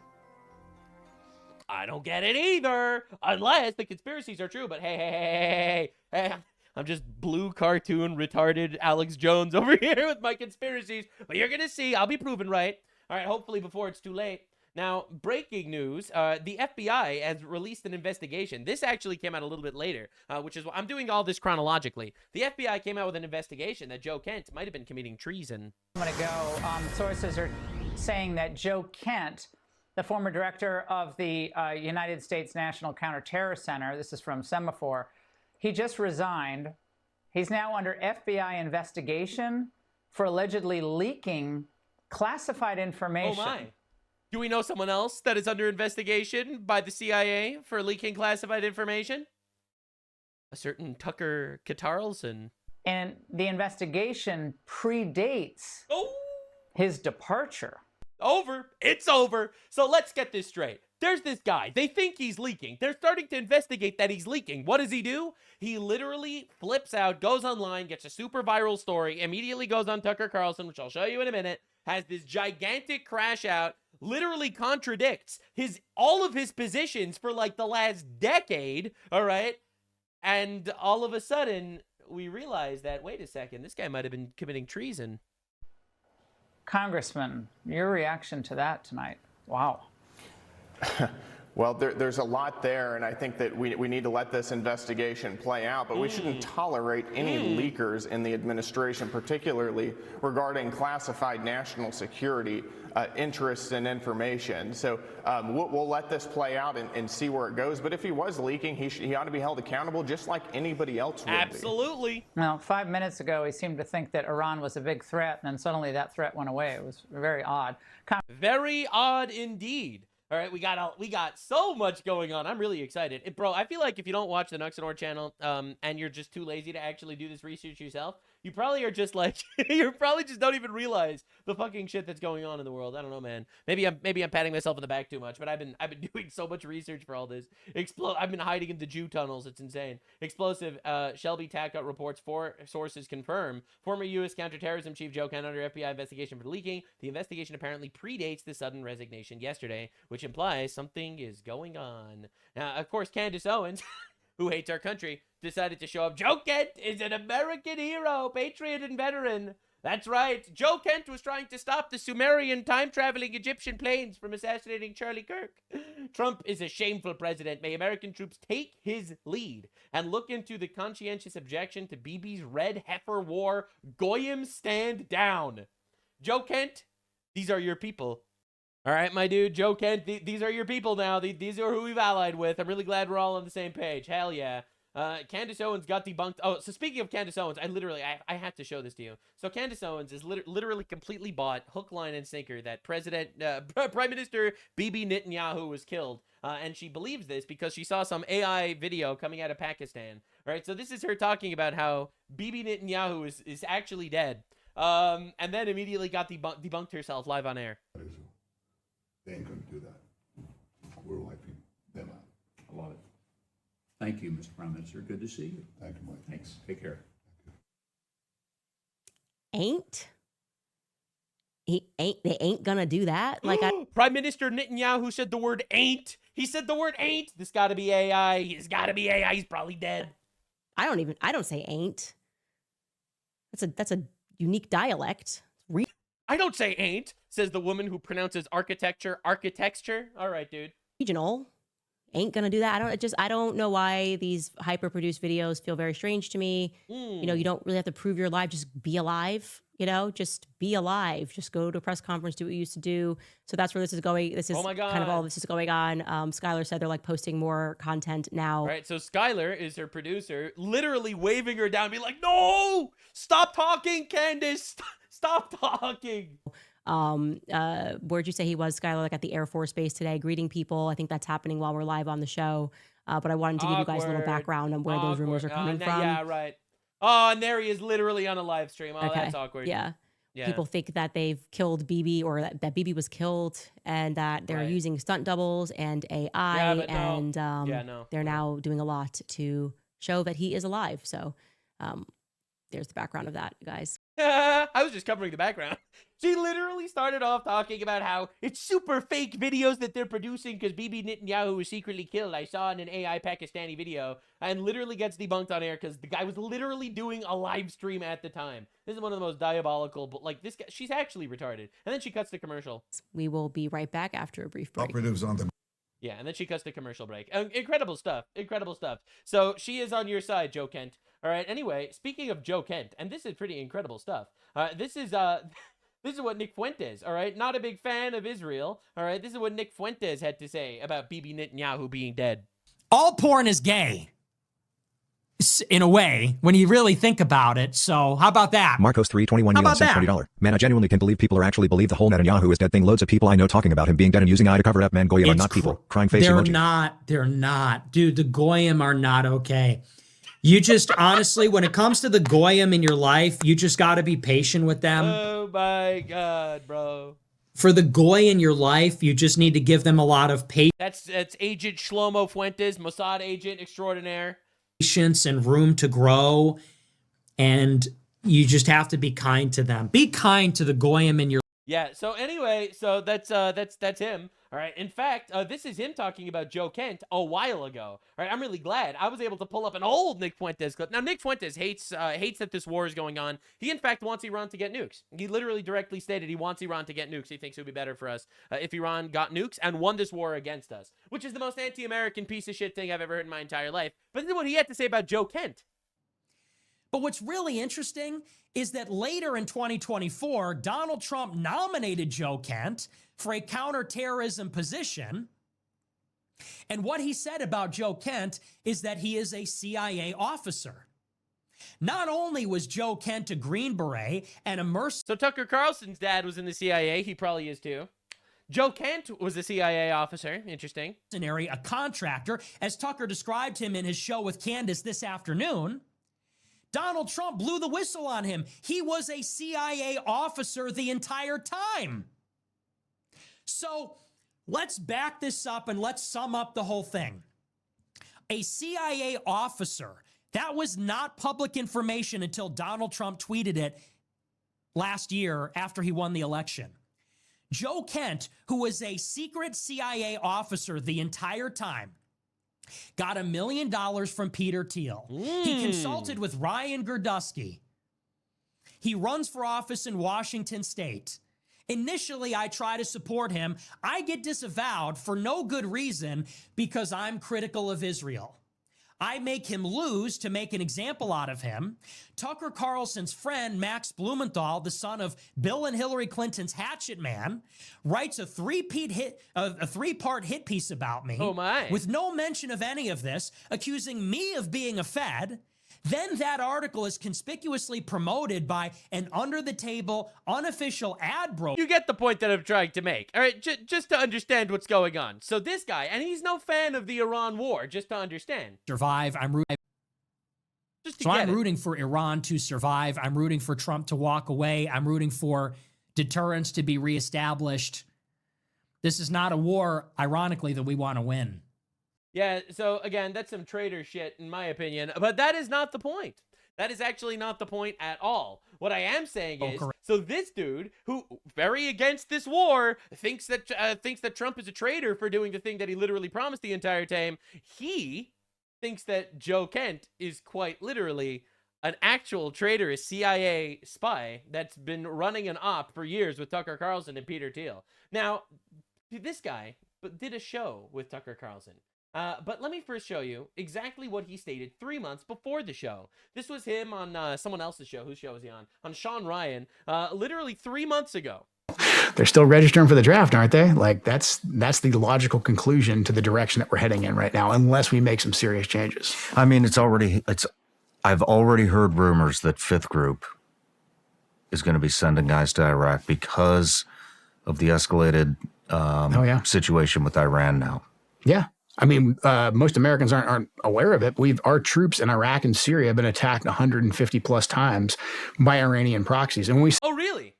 Oh, really? So in this war that we shouldn't be in, according to Joe Kent, and we're doing it for Israel, according to Joe Kent, and it's preemptive because Iran never attacked us. Iran attacked us 150 separate times. Interesting. Say Iranian proxies, we got to be clear on what that is. That's the Iraqi government that we pay. Because after the Iraqi military we spent $2 trillion on surrendered to ISIS, we had to go back in there in very short order and stand the military back up again. And guess who filled the breach? The Shia militias controlled by Iran did. And the Iraqi government's controlled by Iran. So they're still... Wow. So it turns out we've been hit 150 times by Iran. Interesting. So 3 months before President Trump was elected, Joe Kent went on Sean Ryan. Oh, sorry, 3 months before he was elected. Iran proxies attacked the U.S. 150 plus times. Escalation is the logical trajectory. Trump tries diplomacy. Diplomacy fails. Now there's a war. And he's like, there's no imminent threat. Really, bro? Really, bro? What's going on? So let's hear what he had to say with Tucker Carlson, because this was pretty interesting. Was Iran on the verge of getting a nuclear weapon? No, they weren't, 3 weeks ago when this started. All right. So, no, he says Iran was nowhere near getting a nuclear weapon. All right. So this goes against a lot of our intelligence, obviously. This goes against the IAEA. This goes against literally what Iran said. Iran publicly stated that they had enough uranium to build 11 nukes. They're really close. They have 60% enriched uranium. Just to be clear. All right. So this goes against all that. And I'm sure he's going to show us evidence. Get ready for his evidence. It's going to blow your mind. And they weren't in June either. I mean, the Iranians have had a religious ruling, a fatwa, against actually developing a nuclear weapon since 2004. What the fuck are you talking about? What are you talking about? You think they had a religious ruling not to make a nuclear weapon and therefore they're not going to do it? They literally stated their plan was to get a nuclear weapon, chant death to America, and kill all of us because we're the great Satan. What are you even talking about? Been in place since 2004. Notice how not only is he running against Trump right now in regards to this war, he's literally running defense for radical Islam. He's doing the exact same spiel as Tucker Carlson. Tucker Carlson, who said actually Islam's not a threat at all. Actually, Muslims aren't dangerous and Islam is not a dangerous religion. Actually, we need to import more of them into our countries. And now he's literally following suit. there was a religious ruling against it. You know who said that they were getting a nuke? Not only them, Saudi Arabia said that they were trying to get a nuke. Saudi Arabia said that if they become close to getting a nuke, we're going to build a nuke first to nuke them. That is a literal quote from the Prince of Saudi Arabia right now. That's available in the public sphere. But then also we had no intelligence to indicate that that fatwa was being disobeyed or it was on the cusp of being lifted. The Iranian strategy, it's actually pretty pragmatic. The Iranians are obviously aware of what's taking place in their region, and their strategy they fund all the terrorism. Was to not completely abandon their nuclear program because they saw what happened to Muammar Gaddafi in Libya when he said, hey, I've got no more nukes. I'll do what you say. I'll give up my nukes. And we gave him the Nobel Peace Prize? Yeah, we regime changed him, and he was executed by his own people in the most horrific way. Oh, sodomized by a bayonet. Right. Okay. Yeah, pretty awful stuff. Again, terrorists bad. But the reality is he just believed him. His evidence is just like, oh, I just believed them. Joe Kent says Iran was not close to enriching enough uranium to develop a nuclear weapon because they told us they didn't. Well, Iran said so that's good enough for me. I'm Joe Kent. I'm in charge of counterterrorism. This is the worst clip I've ever seen in my entire life, actually. Except we literally do have intelligence that they were getting really close. Like, really, really close. And it's not just our intelligence. The IAEA said so. Every European intelligence agency said so. So, again, this is very weird. All right, wow. Joe Kent revealed the last thing Charlie Kirk said to him. This is insane, by the way. This is human garbage shit. And then, Charlie Kirk is killed publicly in a very horrific way, and we're not really even allowed to look into that at all. We're not allowed to look into it? Are we seriously doing this whole Israel killed Charlie Kirk shit again? Like, what are we even doing? Are you serious? He just goes out there and he literally breaks out every conspiracy theory that the retard right has been pushing for like the last year. Charlie Kirk gets killed and we're not even allowed to ask questions. Excuse me, what? Excuse me, you mean to tell me that the government didn't let you spend our taxpayer dollars on figuring out if Sumerian time travelers killed Charlie Kirk? And Charlie Kirk was one of President Trump's closest advisors, and he also advocated heavily against a war with Iran. He was in the Oval Office in the lead up to the 12th. I'm going to show you what Charlie Kirk said about last time we struck Iran. Day war. I wasn't particularly close with Charlie. He was very gracious to me when I was running for Congress, very, very supportive. So we knew each other. And the last time I saw Charlie Kirk on this earth was in June in the West Wing, in the stairway. And I said hi to him, and he looked me in the eye, and he said very loudly, and it's a small, you've been in the West Wing, it's small, it's a tight space. And he said, Joe, stop us from getting into a war with Iran. Charlie Kirk's last words, I consult the hadith. Bro, this is insane. Like, this is actually insane shit. Using Charlie Kirk this way. Charlie Kirk, the most pro-Israel voice in the history of America. All right, he's more pro-Israel than I am, some would even say. not even remotely close. Like, that dude was in another stratosphere. And to use that guy's memory as like this weird narrative reshaping about how actually Islam is good, even though Charlie Kirk literally, his last tweet before he was killed was Islam is the sword the left is using to slit the throat of America. That was his last tweet before he was killed. All right. For these people to use that guy to whitewash radical Islam, all right, and literally use it as a way to destroy Trump's coalition, which is what they're effectively doing. And they're trying their absolute best to do this. When Charlie Kirk spent the last 4 years of his life fighting for Trump to become the president. And he built the strongest coalition ever for these monsters to use his name, literally, so that they could fill this power vacuum. So Tucker Carlson could become the next Charlie Kirk, the next very influential voice. And he could be surrounded by all these people pushing their radical agenda of whatever the fuck it is. Like, this is insane. Very loudly. He was single-minded. And he walked off, and he went, I believe, into the Oval. So when one of President Trump's closest advisors, who is vocally advocating for us to not go to war with Iran and for us to rethink at least our relationship with the Israelis.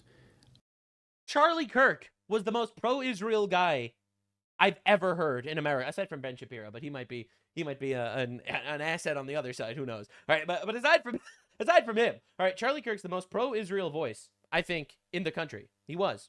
Quite literally the most pro-Israel voice in the country. The craziest thing is, for him to say that Charlie Kirk was trying to get Trump to reconsider his being allies with the Israelis, what are we doing?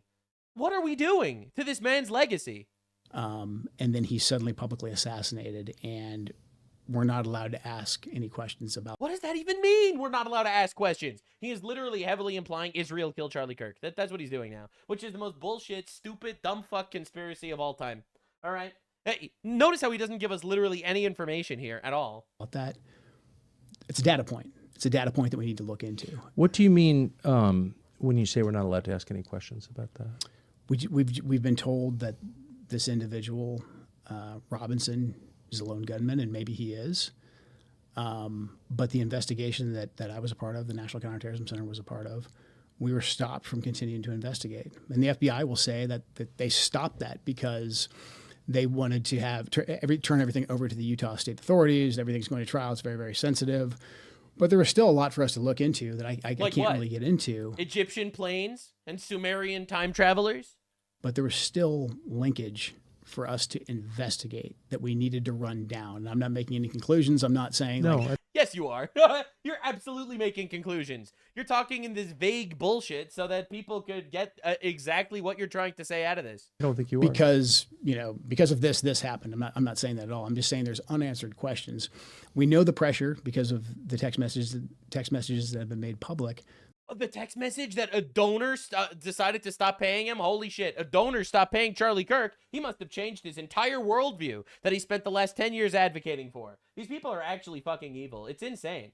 Like, this is wild. Unbelievable stuff.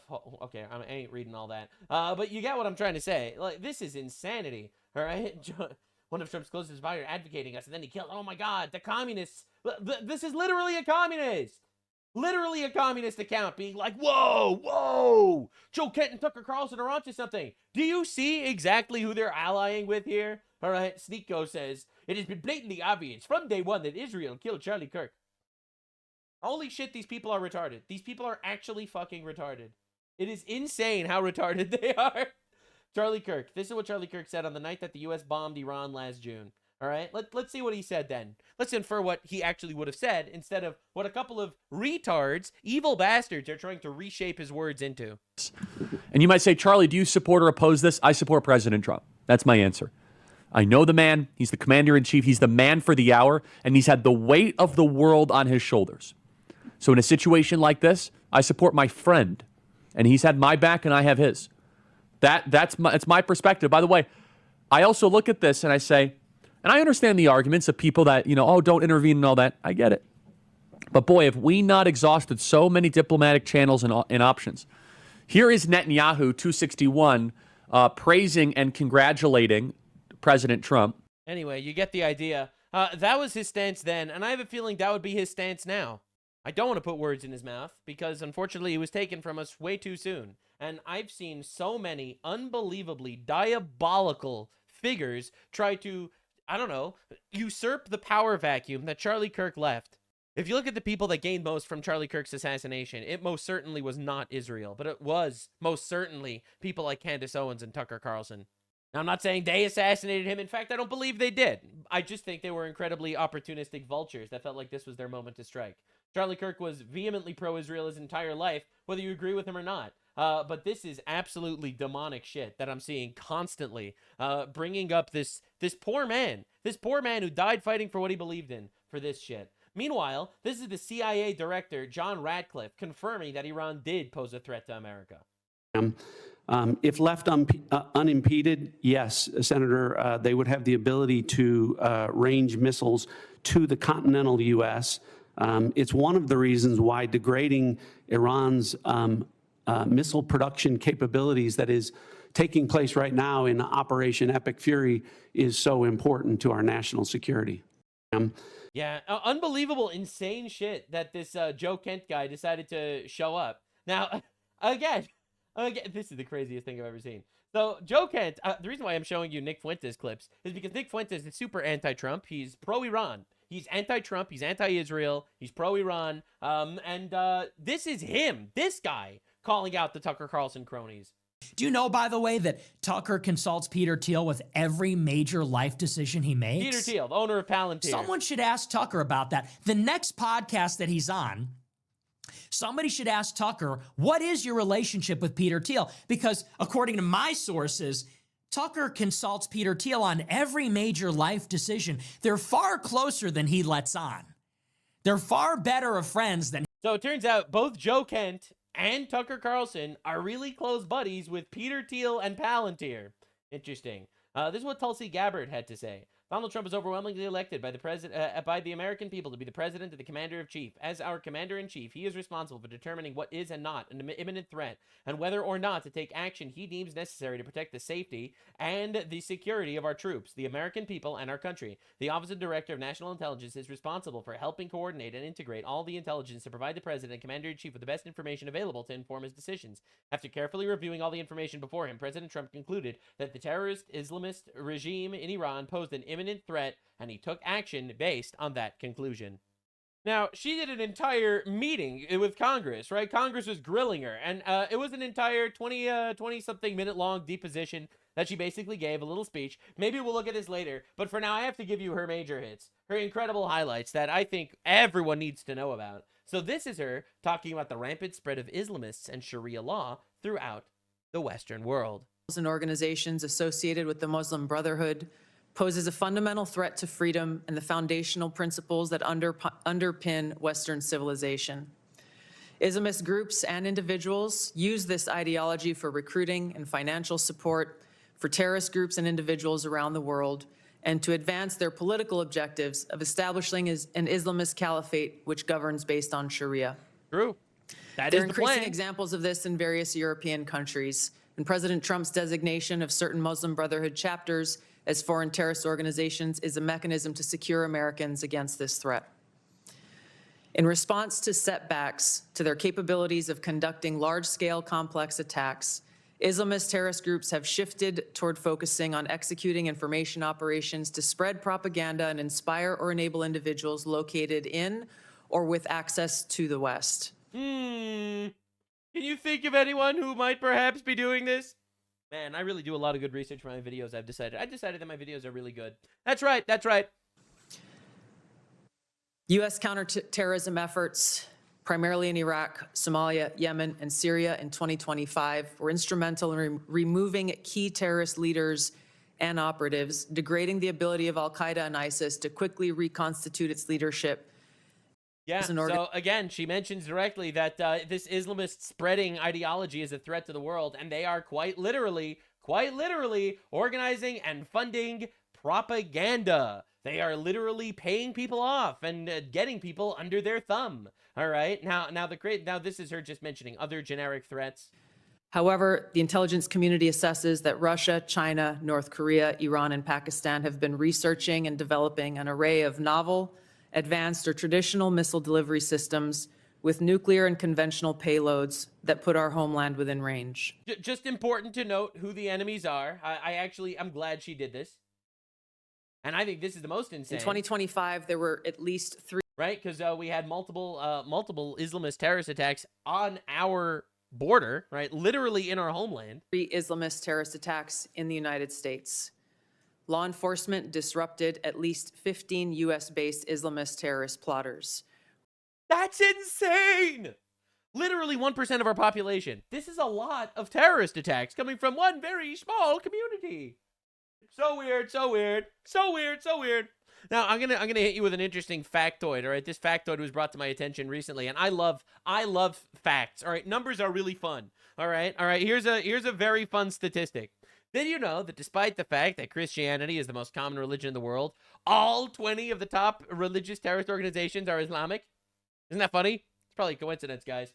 Roughly half of last year's disrupted plotters had some online contact with Islamist terrorists inspired by Islamist foreign terrorist organizations abroad. For example, in the recent attempt to attack a synagogue in Michigan, the shooter had familial ties to a Hezbollah leader.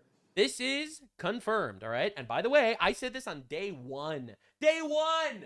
All right, if you want to actually know what's going on, you gotta watch this blue retard over here. Yeah, but the guy that tried to blow up a Jewish school in Michigan, turns out his brother was a Hezbollah terrorist commander. Yeah, and he was, for some reason, allowed into our country legally. He was legal in the United States. He was legally here. His brother was an actual Hezbollah terrorist. What are we doing?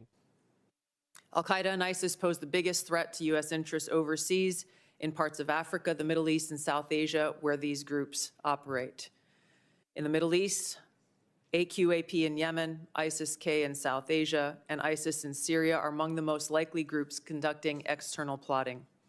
ISIS in Syria is likely seeking to rebuild its ranks, expand support networks, and solicit funds by re-engaging with and recruiting from the likely hundreds of ISIS detainees and thousands of ISIS-linked women and children who were either released or escaped from prisons and displaced person camps that were previously run by the Syrian Democratic Forces in northeast. Democratic Forces. All right, well, anyway, I just thought it was important to note that this is going on. It's pretty insane all in all. But in a massive new development in the war, all right, we got to talk about some of the nitty-gritty, some of the energy warfare that's been going on lately, because it's getting kind of diabolical. And in my opinion, this is basically what everyone is effectively worried about right now. We've obliterated their navy. We've obliterated their air force. We've obliterated their missiles. They're kind of cooked. We've destroyed their leaders time and time again. The only thing they could still do is attack our energy, all right? They could attack the Strait of Hormuz and affect us and our allies, in quotation marks, in Europe. And we got to talk about the Eurocucks. We got to talk about this energy war that's going on, because quite literally, it's one that we're winning by a lot. Israel strikes Iran's largest natural gas facility. Operation was approved by the United States, Axios reports. Now, remember this. Approved by United States, because that story changes very quickly. All right, a pretty massive attack, obliterate their oil. All right. Anyway, then Trump released this statement about an hour or so later. Israel, out of anger for what has taken place in the Middle East, has violently lashed out at a major facility known as South Pars gas field in Iran. A relatively small section of the whole has been hit. The United States knew nothing about this particular attack, and the country of Qatar was in no way, shape, or form involved with it. Now, the reason why he's saying this is because right after Israel struck their oil, they struck Qatar. That's right. Immediately after that took place, they started striking everyone's oil. They targeted at the United Arab Emirates. They targeted Saudi Arabia. They targeted Qatar.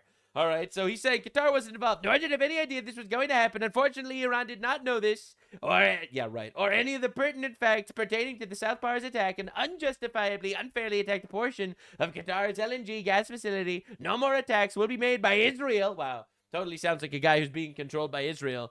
Pertaining to this extremely important and valuable South Pars field, unless Iran unwisely decides to attack very innocent, in this case Qatar, in which instance the United States of America, with or without the help or consent of Israel, wow, sounds like Israel's controlling the United States, will massively blow up the entirety of the South Pars gas field at an amount of strength and power Iran has never seen or witnessed before. I don't think he's bluffing, man.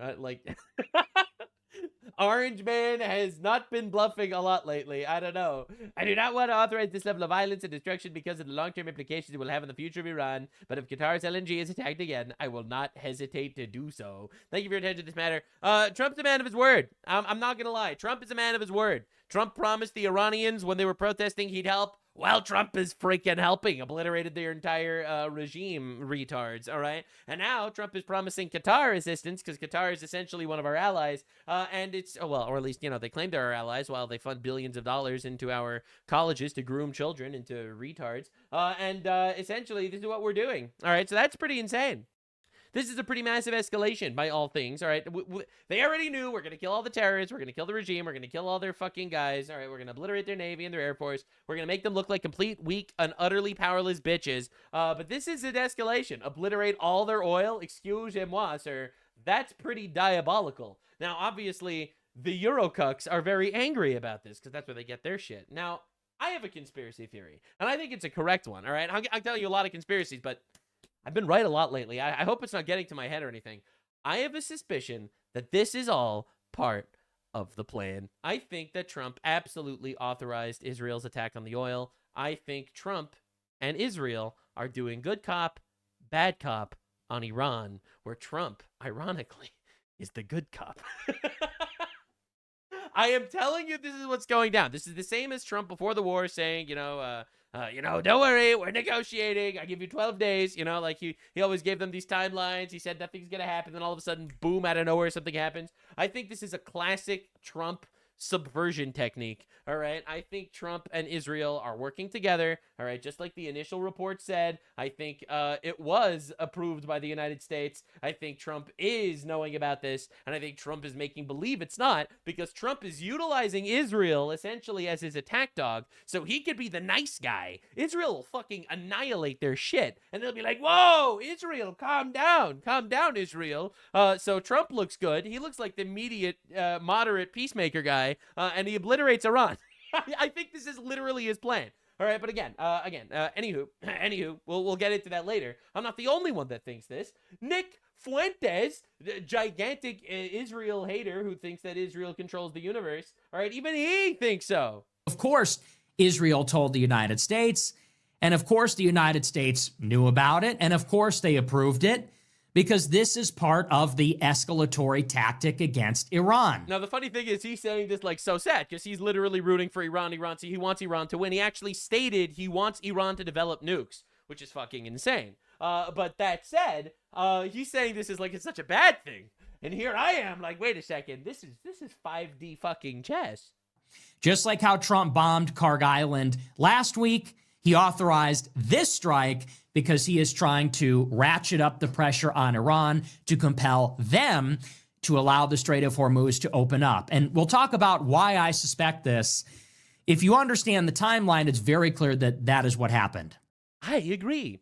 So, I mean, he's saying it with like a sad face that, yeah, absolutely, diabolical strategy by Trump and Israel, working together to fuck over these retards. But I think it's a diabolical strategy by Trump and Israel to fuck over these retards, which is incredible, actually. Now, of course, Marjorie Taylor Greene. I have to show you the responses of all the morons. All right, so Marjorie Taylor Greene, who's also part of this like Tucker Carlson, Joe Kent camp. Heartbreaking. This is what we thought MAGA was going to end. We believed Trump would end this because he told us he would. This is Trump's new MAGA, and I want nothing to do with it. Trump is sacrificing them for Israel. Come to the Bay Area, yes. An illegal war has deep consequences. Sons and daughters are coming home in caskets for Israel. And this is literally a video from something else. This is literally not even from this is all right. Is this a fucking joke? That's Army Special Forces Warrant Officer Sean Thomas, a Green Beret who died in February 2nd in Niger. It's classic shit. It's literally the classic shit. Post some footage. You have no idea what it's about. Use it as some sort of political talking point. And that's literally the strategy for these retards to push their agenda. Don't worry, Bernie Sanders' crash out is even better. The war in Iran already cost $22.8 billion. For the record, that's almost as much as Somali Leering Center fraud. So that's insane.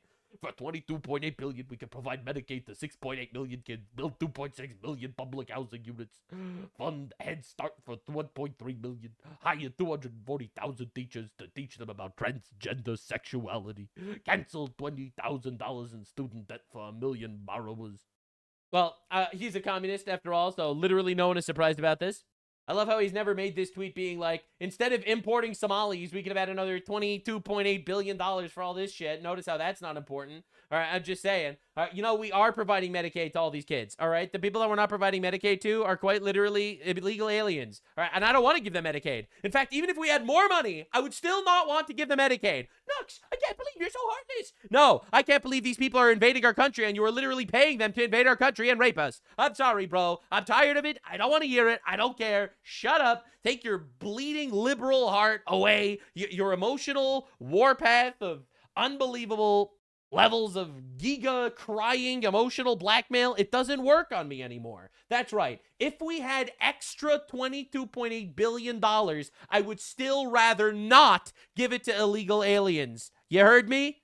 They invaded our country illegally. They have to go. They're not here as parasites. Unbelievable level of fuck you, Bernie. Holy shit. Especially because this is the same Bernie Sanders crying over the $22.8 billion. This is as much as Somalis have been frauding us. That's pretty insane.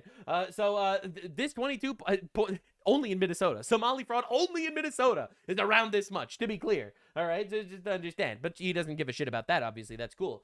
He never actually had anything to say about that. But you want to know something that he did vouch to fund? Now, this is $22.8 billion directly going to help the United States of America, to be clear. All right? Because this is a terrorist threat that has quite literally, we've spent trillions of dollars dealing with these retards in the past.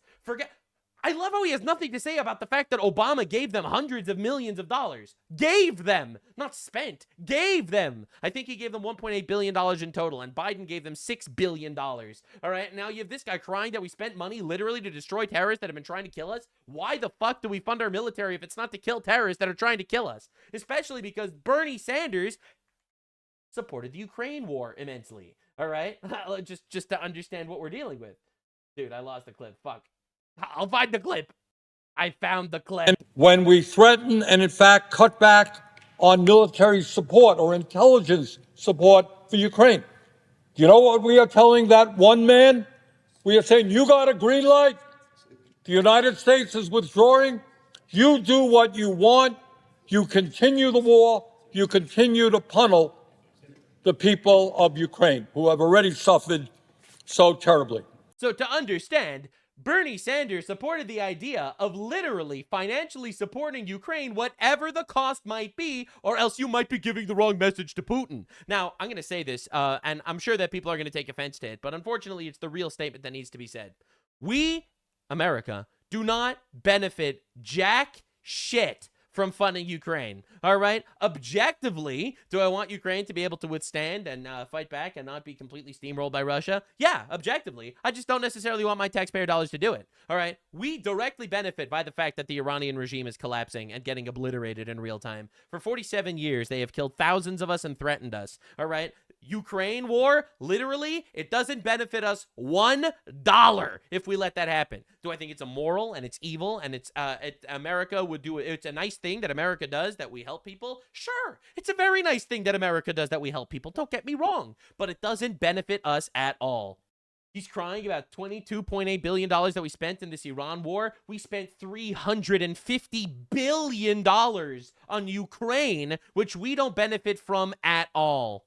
He doesn't actually give a shit about the American taxpayer. The American taxpayer is literally last on his list. He literally is a communist retard, libtard that hates Trump, has Trump derangement syndrome, and the fact that so many people still think Bernie Sanders is based baffles me. This guy's fucking retarded and gay. Now, insane update. Children of Iran's regime leaders are educating American students at colleges from New York to Los Angeles. That's right. All of these people, these are literally the children of the Iranian regime. You know, the regime that massacred tens of thousands of their own people. And these guys are literally teachers in universities and colleges across our country because we are dealing with a mass grooming epidemic where we have retards grooming us. Why do you think there are all these Palestinian protests on all these colleges? You think that shit's organic? You think any of these people actually care about Palestine? Dude, these people didn't care when Iran massacred 40,000 of their own people, but they're crying about the Palestinians who started a war and lost miserably after they started it, like all their other wars. Well, of course they do, because actually Iran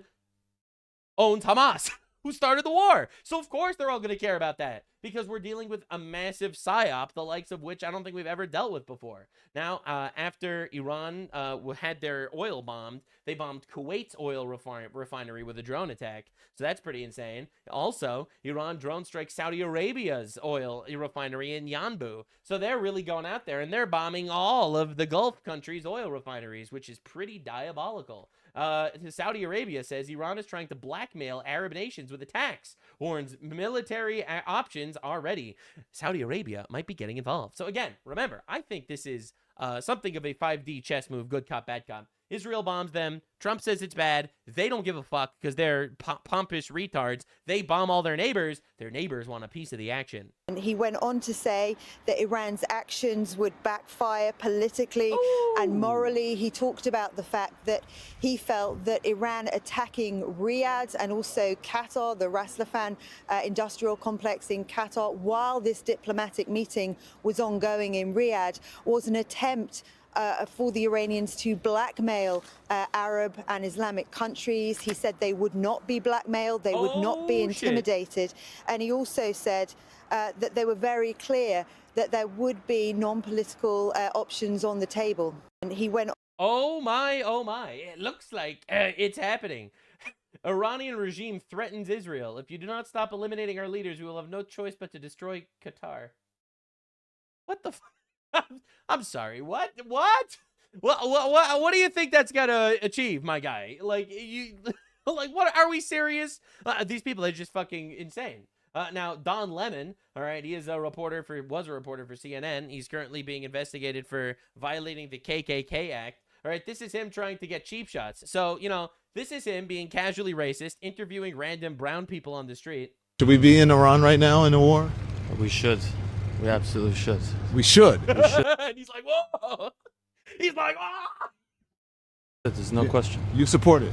Here he is in deep blue New York interviewing random brown people because he's a racist piece of shit. Right? And they actually, they're like, yeah. Because the normal response for anyone that actually knows what's going on is actually fucking killing these terrorists is a very, very good thing. Fully. Tell me why. 100%. You have a very oppressive regime that is a threat to democracy around the world. And this is a group of people that were in charge that that can no longer wreak havoc in the world. And I think people that are the normies are on our side. We have reached the normies. Believe in a better future, we'll be better off. They're wreaking havoc on our economy with the Strait of Hormuz. Okay, again, let me respond, because this guy's not going to have the stones, obviously, in an interview with some CNN journalist to say this, but let me tell you the truth. This war with Iran is inevitable. It's going to happen. It was going to happen inevitably. If not now, then maybe next year, maybe in 5 years, maybe in 10 years. But it's going to happen inevitably. Their goal was literally the eradication of Western civilization and the destruction of America. All right, it's very clear. Whenever that happens, they were going to fucking use the Strait of Hormuz as a hostage. All right, except they would do it when they actually had nukes. All right, and when they have nukes, they could really take it hostage. So this is like the really gay libtard position where they don't actually believe in reality. And they just use words to manipulate you. If that's the case, maybe there's a short-term blip for a better future. The head of national counterintelligence resigned today. He said that Donald Trump was led into this war unnecessarily and that he's doing this for Bibi Netanyahu. Basically, he's saying we're fighting Israel's war. Do you agree with that? I disagree wholeheartedly. If that's his prerogative, then so be it. The person that resigned. These random dudes just killing him. And the U.S. needs Israel. They're our first front in the Middle East, and without Israel stopping the growth of potential terrorism in the Middle East, Europe, the United States, and the broader West will eventually feel the potential consequences. He's saying there's no I did not think we were going there. imminent threat for the war. All right, he doesn't even engage with the talking point at all, just moves on. And there's no justification. There's no imminent threat to the Yeah, U.S. but literally every other intelligence agent said that there was an imminent threat. So you're literally just picking and choosing. Nor Israel. And so doesn't understand why. I love how he's like, there's no imminent threat to Israel. Meanwhile, their terrorists have literally been fighting with Israel for the last, 2.5 years. Hamas and Hezbollah have been attacking and bombing Israel constantly. We went to do this now. Well, I don't think there's one person that can speak for this whole country. This individual that resigned. Well, except for maybe Trump, the guy we elected. Not just him. I mean, that's what the intelligence shows as well. It's literally not. So he just lies. The intelligence does not show that, as said by every single other intelligence officer. All right, the CIA director literally went and said this. All right, the CIA director said this. The director of national intelligence said this. All right, are we serious? You're entitled to believe that. I think if you look at who's providing greater value to the world. I understand what you're saying, but the war, if you go to war with someone, there has to be some imminent threat of attack. Disagree. You could go to war with them because fuck them. We hate them and they're evil and we want to kill them. Now, I'm not saying that's a good enough justification. Don't get me wrong, but I'm just saying we could because we're America. There's no imminent threat. International law is actually fake and gay. I don't know if you've heard the news. Threat of an attack. And there's no intelligence that they literally killed thousands of us, by the way. They tried to assassinate Trump twice. We've had a nuclear weapon. Well, you can get caught off guard all the time. I mean, look at what happened, 9/11. I'm sure you were here, as was I. Damn. So, bro, no one expected this rando to just obliterate Don Lemon like that. That's for sure. Bro's going out there with all the pre-approved lib-cuck talking points and gets destroyed. All right, all of a sudden, everyone decides to start hitting you with the random conspiracies that are on the side. There is only one developed country that is not heading into a demographic crisis and is above replacement in birth rates. Israel, right? Because Israel doesn't have a demographic crisis. I'm pretty sure that the average is 3.5 children to each woman in Israel or something like that. That same ethno-state lobbies other Western nations to open their borders to third world invasion. What are you even talking about? This isn't even true. This is literally not even true at all. Like, come on, guy. Yes, I think that woke Jews have consistently been pro-immigration, all right? Woke Jews. But Israel, the country, consistently has not. Does Israel lobby other countries to open their borders? No, the Israeli government does not lobby other countries to open their borders. Israel enforces strict immigration, open to Jews worldwide under the law of return, but walls, deportations, and nearly zero asylum grants for non-Jews. Pro-Israel groups like AIPAC focus on bilateral security aid ties, not Western domestic immigration, blah, blah, blah, blah, blah, blah. It's actually not true. In fact, Israel warned England that it's killing itself many times with their immigration policies. I don't know, man. Maybe become more conservative, have more children or something. Like, this is wild levels of cope going on these days. I don't know what's happening with all these guys. Like, because Alex Jones, he's off and on the mark, but what are we doing? It's honestly insane. Holy shit, bro. What are we doing? I think the only way, if there is one, out of this is regime change in Israel and America. He's calling to impeach Trump now. What are we doing? All right, well, what are we doing, guys? What are we doing? It's honestly diabolical. It really is. It's insane. Bro, these crash outs are insane. Let's see the rest of the crash outs, man. Sneeko. Now that Trump is cognitively declining quicker than Biden, cope, and Iran is actually winning this war. You are literally insane. These people, like the brownoids are crazy, bro. We can all admit that golf as a sport is stupid and golf is insufferable. He hates golf. True, though. He's right about golf. Golf is kind of gay, not gonna lie. But like, this is insane. Bro, yeah, Iran is winning. Yeah, Iran is winning, guys. These are all of Iran's leaders. Iran is winning, everybody. Here's some casualty counts. Iran's war casualty count. Iran, 33,099. Lebanon, 900, right? This includes Hezbollah terrorists. Iraq, 58. Israel, 14. United States, 13. Yeah, Iran is totally winning this war, guys. All right, now, of course, you have other retards, right? This is Robert A. Rape. This is what he had to say. He's a professor of political science, which means he's retarded and gay. Iran is not losing. It is gaining power. All right, classic. Let's see. Before we actually read his entire article, I think it's super important to see what Professor Rape has to say in regards to previous situations, all right? Like, maybe he was, like, statistically super right in the past, all right? So Iran is not losing. All right, let's see what else. Hamas is winning. Okay, same guy. Same Robert A. Rape. All right, very cool. Very cool. All right, well, we know that they were not, in fact, winning at all, actually, for those of you paying attention. All right, so we don't actually have to pay attention to anything these retards have to say. They're consistently retarded. It's insane. So Donald Trump made this statement about our NATO allies, and honestly, it is glorious. It's so good. It's so good. And the crash outs are insane. All right, watching internet people crash out, that's one thing. Watching the Europeans crash out, that's beautiful. The United States has been informed by most of our NATO allies that they don't want to get involved with our military operations against the terrorist regime in Iran, in the Middle East. This, despite the fact that almost every country strongly agreed with what we were doing, and that Iran cannot in any way, shape, or form be allowed to have a nuclear weapon. I am surprised by their action, however, because I always considered NATO, where we were spending hundreds of billions of dollars per year protecting these same countries, to be a one-way street. We will protect them, but they will do nothing for us, in particular, in time of need. So, in my opinion, by the way, and I've said this before, and it looks like I'm being proven correct again. Another shekel to the Nux is always right jar. I've been saying for a long time, Trump doesn't need their help in the Strait of Hormuz. I think he's just trying to get them to help because he's trying to prove his point that actually we are funding NATO and NATO ain't doing jack shit for us. And I think this is part of his gigantic plot to leave NATO, because why should we be part of NATO if NATO doesn't help us, but we've been giving them billions? So I think this is all part of his, like, 4D plan, 4D chess plan that he's been setting up, you know, from the very beginning. You know, topple Venezuela, topple Cuba, topple Iran.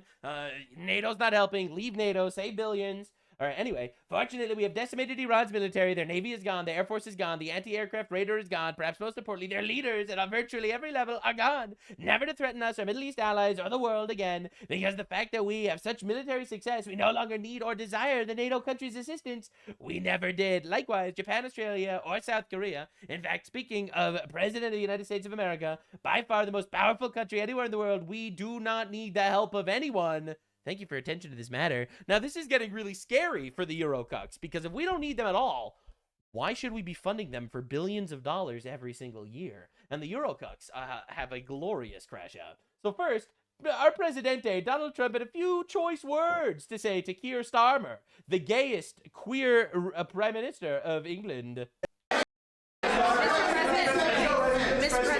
You see that man right there? You know who that is? Churchill. Winston Churchill. The late, great Winston Churchill.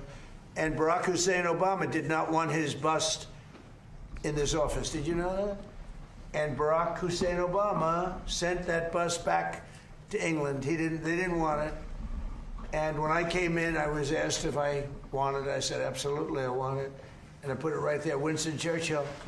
And, you know, unfortunately, Keir is not Winston Churchill. Bro, diabolical, dude. This is the second time he said this, by the way. He gave this whole speech literally just to shit on England, based, by the way. And it doesn't stop. He does not stop there. Of how to try and bring about peace. And I think I've listened to you in terms of, you're correct. I mean, our hearts go to the Iranian people who have been repressed and suppressed for so many years, culminating in that savage murder of thousands and thousands of Iranians some months ago. No one was in a position to do anything about that. I think, and likewise with Ukraine, I mean, the Russians did invade Ukraine, have attacked civilian infrastructure. Dude, I absolutely love how every single time you have a Euro cuck in the Oval Office, this is the Irish guy. All right, they always manage to bring it back to Ukraine because they want more money. Because they're all terrified of Russia. All right, so if Russia takes Ukraine, all right, then they are now the new neighbors of Russia. All right, so they're all terrified of Russia. We in America are not scared of Russia at all. Not only are we more powerful, but they don't actually pose a threat to us right now. I know this is a controversial take, but if they couldn't take Ukraine over 3 years, they can't take the United States of America. And they know that, and they're not even going to try. They're not anywhere close to trying, which is why us funding that war does not benefit us at all. It's a very nice thing to do. It's a charity, I would even say. But it definitely doesn't affect us personally. So on like that. And for the people of Ukraine who just want peace and an opportunity to live, I think we have to continue to work to see, can we bring peace? We have to, says the Eurocuck, who's not willing to help us. Different regime to Iran, where Iranians can live in peace again, and the people in the Middle East can live. Oh, that's nice. How are you helping, sir? How are you helping, sir? Are you doing anything? Picking your nose while we're actually at war? In peace, and you're doing your bit there in terms of the work in Gaza and so on like that. And I think that's what we want, is a peaceful resolution of conflict. That's where we come from as a small nation. Right. We've been peacekeepers all our lives. And we're the longest. And now you're literally getting raped by the third world because of your immigration policies. Serving nation in terms of provision of peacekeeping forces. Dude, I love when people do this. Like, oh, we are so peaceful. We don't actually get involved in any wars or any battles. We're actually so lovely. We're nice. We love being lovely and nice. We don't get involved in any wars or battles. Anyway, the rate of rape increased by 300% since we opened our borders, but we are peacekeepers. In the world, as it turns out. But we think ultimately all conflicts come to an end, and I think we have to try and work towards that end. And I'm sure European leaders and the US administration will engage, and hopefully we can get a landing zone. I mean, the only thing, and I agree with everything you said, but we helped with Ukraine. Yes. That's right. They don't help with Iran. He is not letting this go. This was all part of the plan. And he's not saying this because he's salty. He's saying this because he's really making a really freaking good point. And they all acknowledge that Iran can't have a nuclear weapon. Everyone acknowledges Iran is bad. Everyone's like, Iran needs to fall. But the reason why the Eurocucks are constantly talking about Ukraine is because they are fucking terrified and they need us. That is literally the only reason, all right? Quite literally, just like they're not doing jack shit in Iran because it doesn't directly affect them right now, they would not be doing jack shit in Ukraine either. The only reason why they are involved and why they are the entire European Union is lobbying us to fight that war with Russia because they're terrified and they need us and they're cucks. That is literally why. Sorry to lay it out so honestly for you, but that's literally exactly why this is happening. All right? And we all know that. We all know it. We don't need to play retard here. We know that this is what you're doing. It's not going to work anymore. You yourself say, these are horrendous people. These are the worst people, and going back to Hitler, right? Going back to Hitler, these are the worst people. That's a long time ago, and there's been nothing close. Every problem, every so many deaths. 90% of the people that got blown up by landmines, they loved them. Soleimani, we killed him. If we didn't, it might be a different story, because he was a horrible person, but he was a very powerful person and leader, smart. But we killed him. If we didn't, I think you'd have it. I did. But I think it would have maybe a different situation. It wouldn't have been so easy as it has been, because it has been very easy. You know, it's all of their military is there, but you can always have somebody drop a mine in the water. It's like terrorism. Yep. And then you have the people that own the billion-dollar ship saying, well, let's not move that ship yet because we want. So we thought that Europe would help that because they do have some minesweepers. But why isn't Europe willing to even do that? We did all the hard part, Europe. But it's amazing that, you know, they all said, what a great job. They would call me congratulating us on the great job we did with respect to Iran, and we knocked the hell out of them. They're no longer the bully of the Middle East. They were known as the bully of the Middle East, and they're not the bully anymore. But you would have thought they would have said, we'd love to send a couple of minesweepers. It's almost like they believe that their relationship with the United States could go one way, since we are incredibly powerful and incredibly rich regarding these retards. They thought that, well, we will just be their piggy bank forever. They could forever be little parasites in our beautiful little holy matrimony. All right, and Trump is really testing that. Trump is saying, I don't understand, bro. You should be subservient to us if we are literally funding your existence by, you know, paying for this Ukraine war. Not a big deal. It doesn't cost very much money, but they didn't do that. So, you know, I think it's very unfair to the United States, not to me, but to the United States. Go ahead, please. Damn, he didn't even want him to respond. He didn't even give him a second to respond. He immediately goes to the next question. This is such a power move, and he's so right for doing this. I've been tired of being a UN plaything. I've been tired for being a NATO plaything, where they literally just view us as a piggy bank. And the reality is, that shit's not gonna fly anymore. I love Europe. I've spent a lot of time in Europe.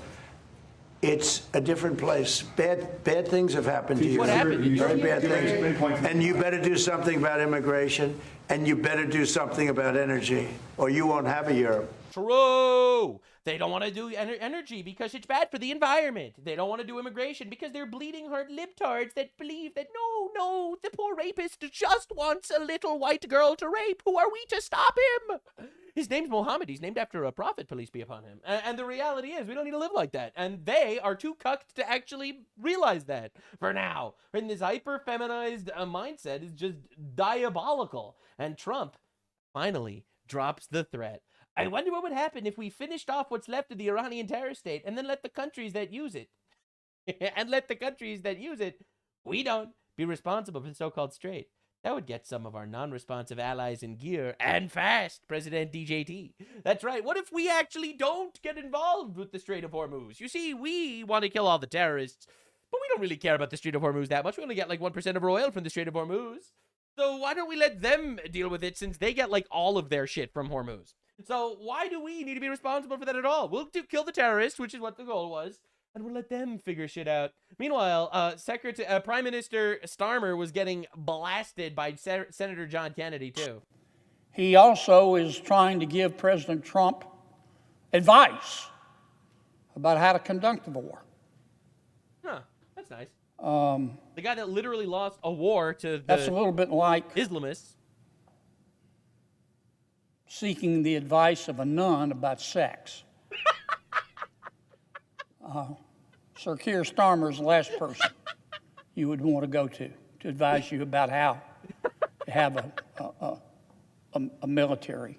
Oh my God, bro. He's the kind of asking Keir Starmer advice for warfare is like asking a nun's advice for sex. Bro, he is quite literally a laughingstock. It's honestly humiliating. Our poor buddies in England. Now, meanwhile, while this is all going down, the actual NATO Secretary General, Mark Rutte, is freaking out that the Eurocucks aren't actually helping us and that we might actually pull out of NATO.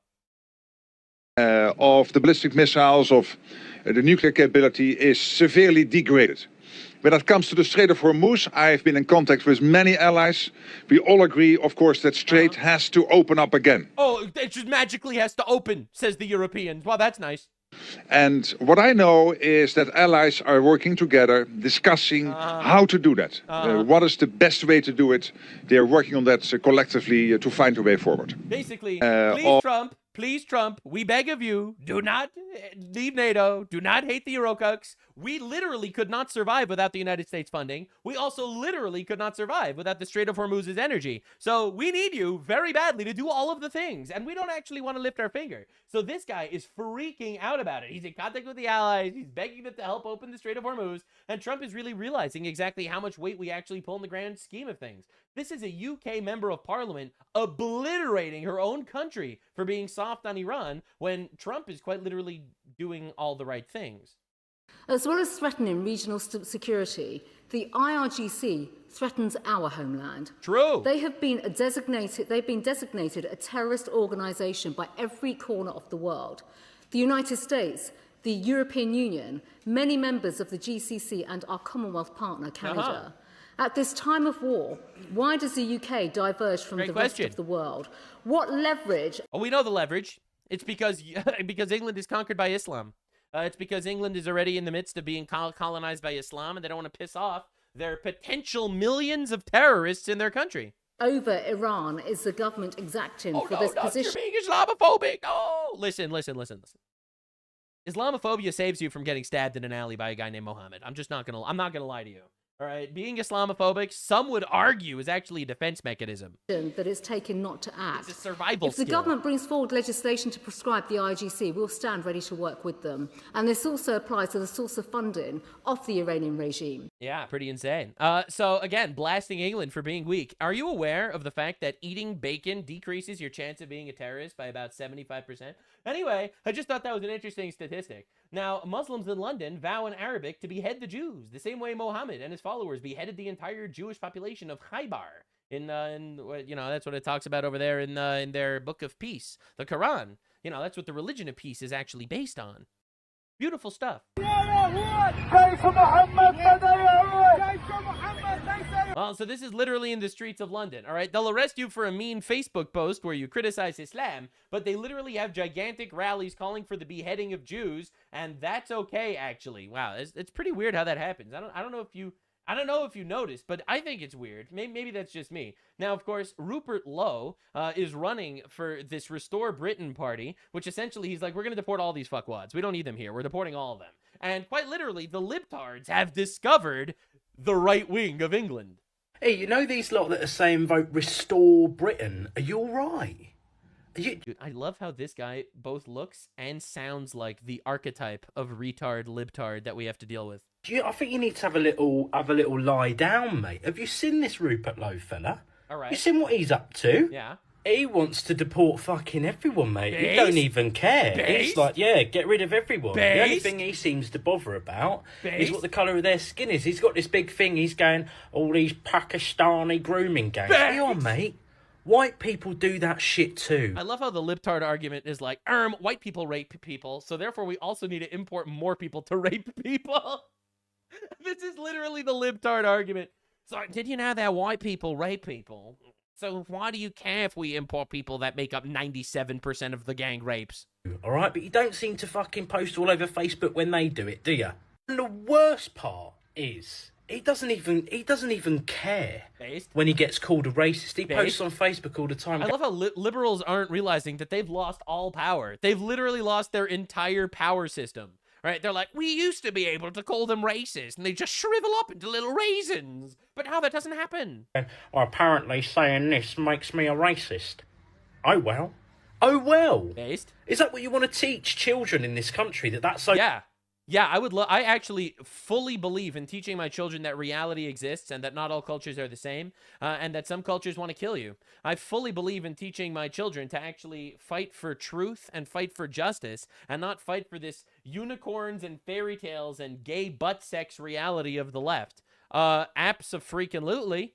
I would love to teach my children, with God's help, to not actually give a shit if someone that looks like this approaches them and calls them racist for actually having good values. All right? No, actually, I don't care. Actually, I don't care. Not caring about your opinion was the greatest character development I've ever had. Okay, yeah? That being a racist is all right. Fucking grow up, mate. Seriously. being a racist has no fucking place in this country. That's right. If you're a Pakistani Muslim, and you're a rapist, you're here to stay. But if you're racist, we got to send you away. This is not a country Who are you? of divide. Who even is this? This Is guy? not a country of aggression. This is a country of. You do realize the British Empire was literally the largest empire in the history of the world, right? Patience, of peace, of community, of acceptance. Oh, really? Yeah. So people like Rupert Lowe, yeah, fucking move on, son. Yeah, anyway, I love watching the libtards freak out about this, realizing that people are just really tired of, like, the virtue signaling and the pandering and, like, the racism shit. Like, this is Daniel Hakikachu. He is a Muslim debater. Pakistan dropping bombs on Afghanistan is completely unacceptable, and we can only conclude that the Pakistan military has been compromised by the U.S. and therefore Israel. This is a mental illness, man. All right, for context, Pakistan dropped a bomb on a hospital in Afghanistan and killed 400 to 500 people. They're blaming Israel and America. Instantly. Bro, the craziest part is Muslims have been killing Muslims for a very long time. In fact, more than America or Israel has killed Muslims, Muslims have killed Muslims. This is literally an objective fact. All right, they start lots of wars, they lose all of them. It's pretty incredible stuff, honestly. So here we got Muslim-based debater guy saying that actually Pakistan dropping a bomb in an Afghanistan hospital is Israel and America's fault. That's literally the first thing he states. And the second thing, of course he's going to run defense for the Pakistani terrorists that are literally bombing hospitals. Where are all the protests? Dude, we bombed the hospital in Iran, apparently, allegedly. It might have been an Iranian misfire. Or we bombed the hospital, and it was literally an accident. The entire world lost their mind. But here you have these people dropping bombs on each other's hospitals. Literally no one gives a shit. And the reason is simple. It's because there's no Jews involved. Right? Pay attention. No Jews, no news. That's just how it works. That's right. Muslims will massacre Christians. No one gives a shit about the Nigerian Christians that were massacred, or the Syrian Christians that were massacred, or the Egyptian Christians, or Lebanese Christians, or Jordanian Christians that have been massacred. No one gives a shit about any of those guys. No one gives a shit when Muslims massacre Muslims either. That's also true. No one cares. They dropped a bomb on another hospital. Literally, no one gave a shit. A Jew involved somewhere, and all of a sudden it's news. It's honestly diabolical if you think about how insane it is. And I gotta say, I feel horrible for the Christian and minority populations in the Middle East that quite literally no one cares when they get genocided. And it's a nightmare. It really is. All right, look at the BBC News. Airstrike hit Kabul rehab center as patients ate dinner. Are you not mentioning that it was Pakistan that did the airstrike that struck the Kabul rehab center and killed 400 people? All right, missing context from the headline, community note, Pakistan bombed the hospital in Kabul, killing over 400 innocent civilians. Yeah, well, you're not going to mention that? British news doesn't want to mention that it was actually Pakistan that did this? I wonder why. Maybe it's because you're literally a conquered, occupied country or something. I don't know.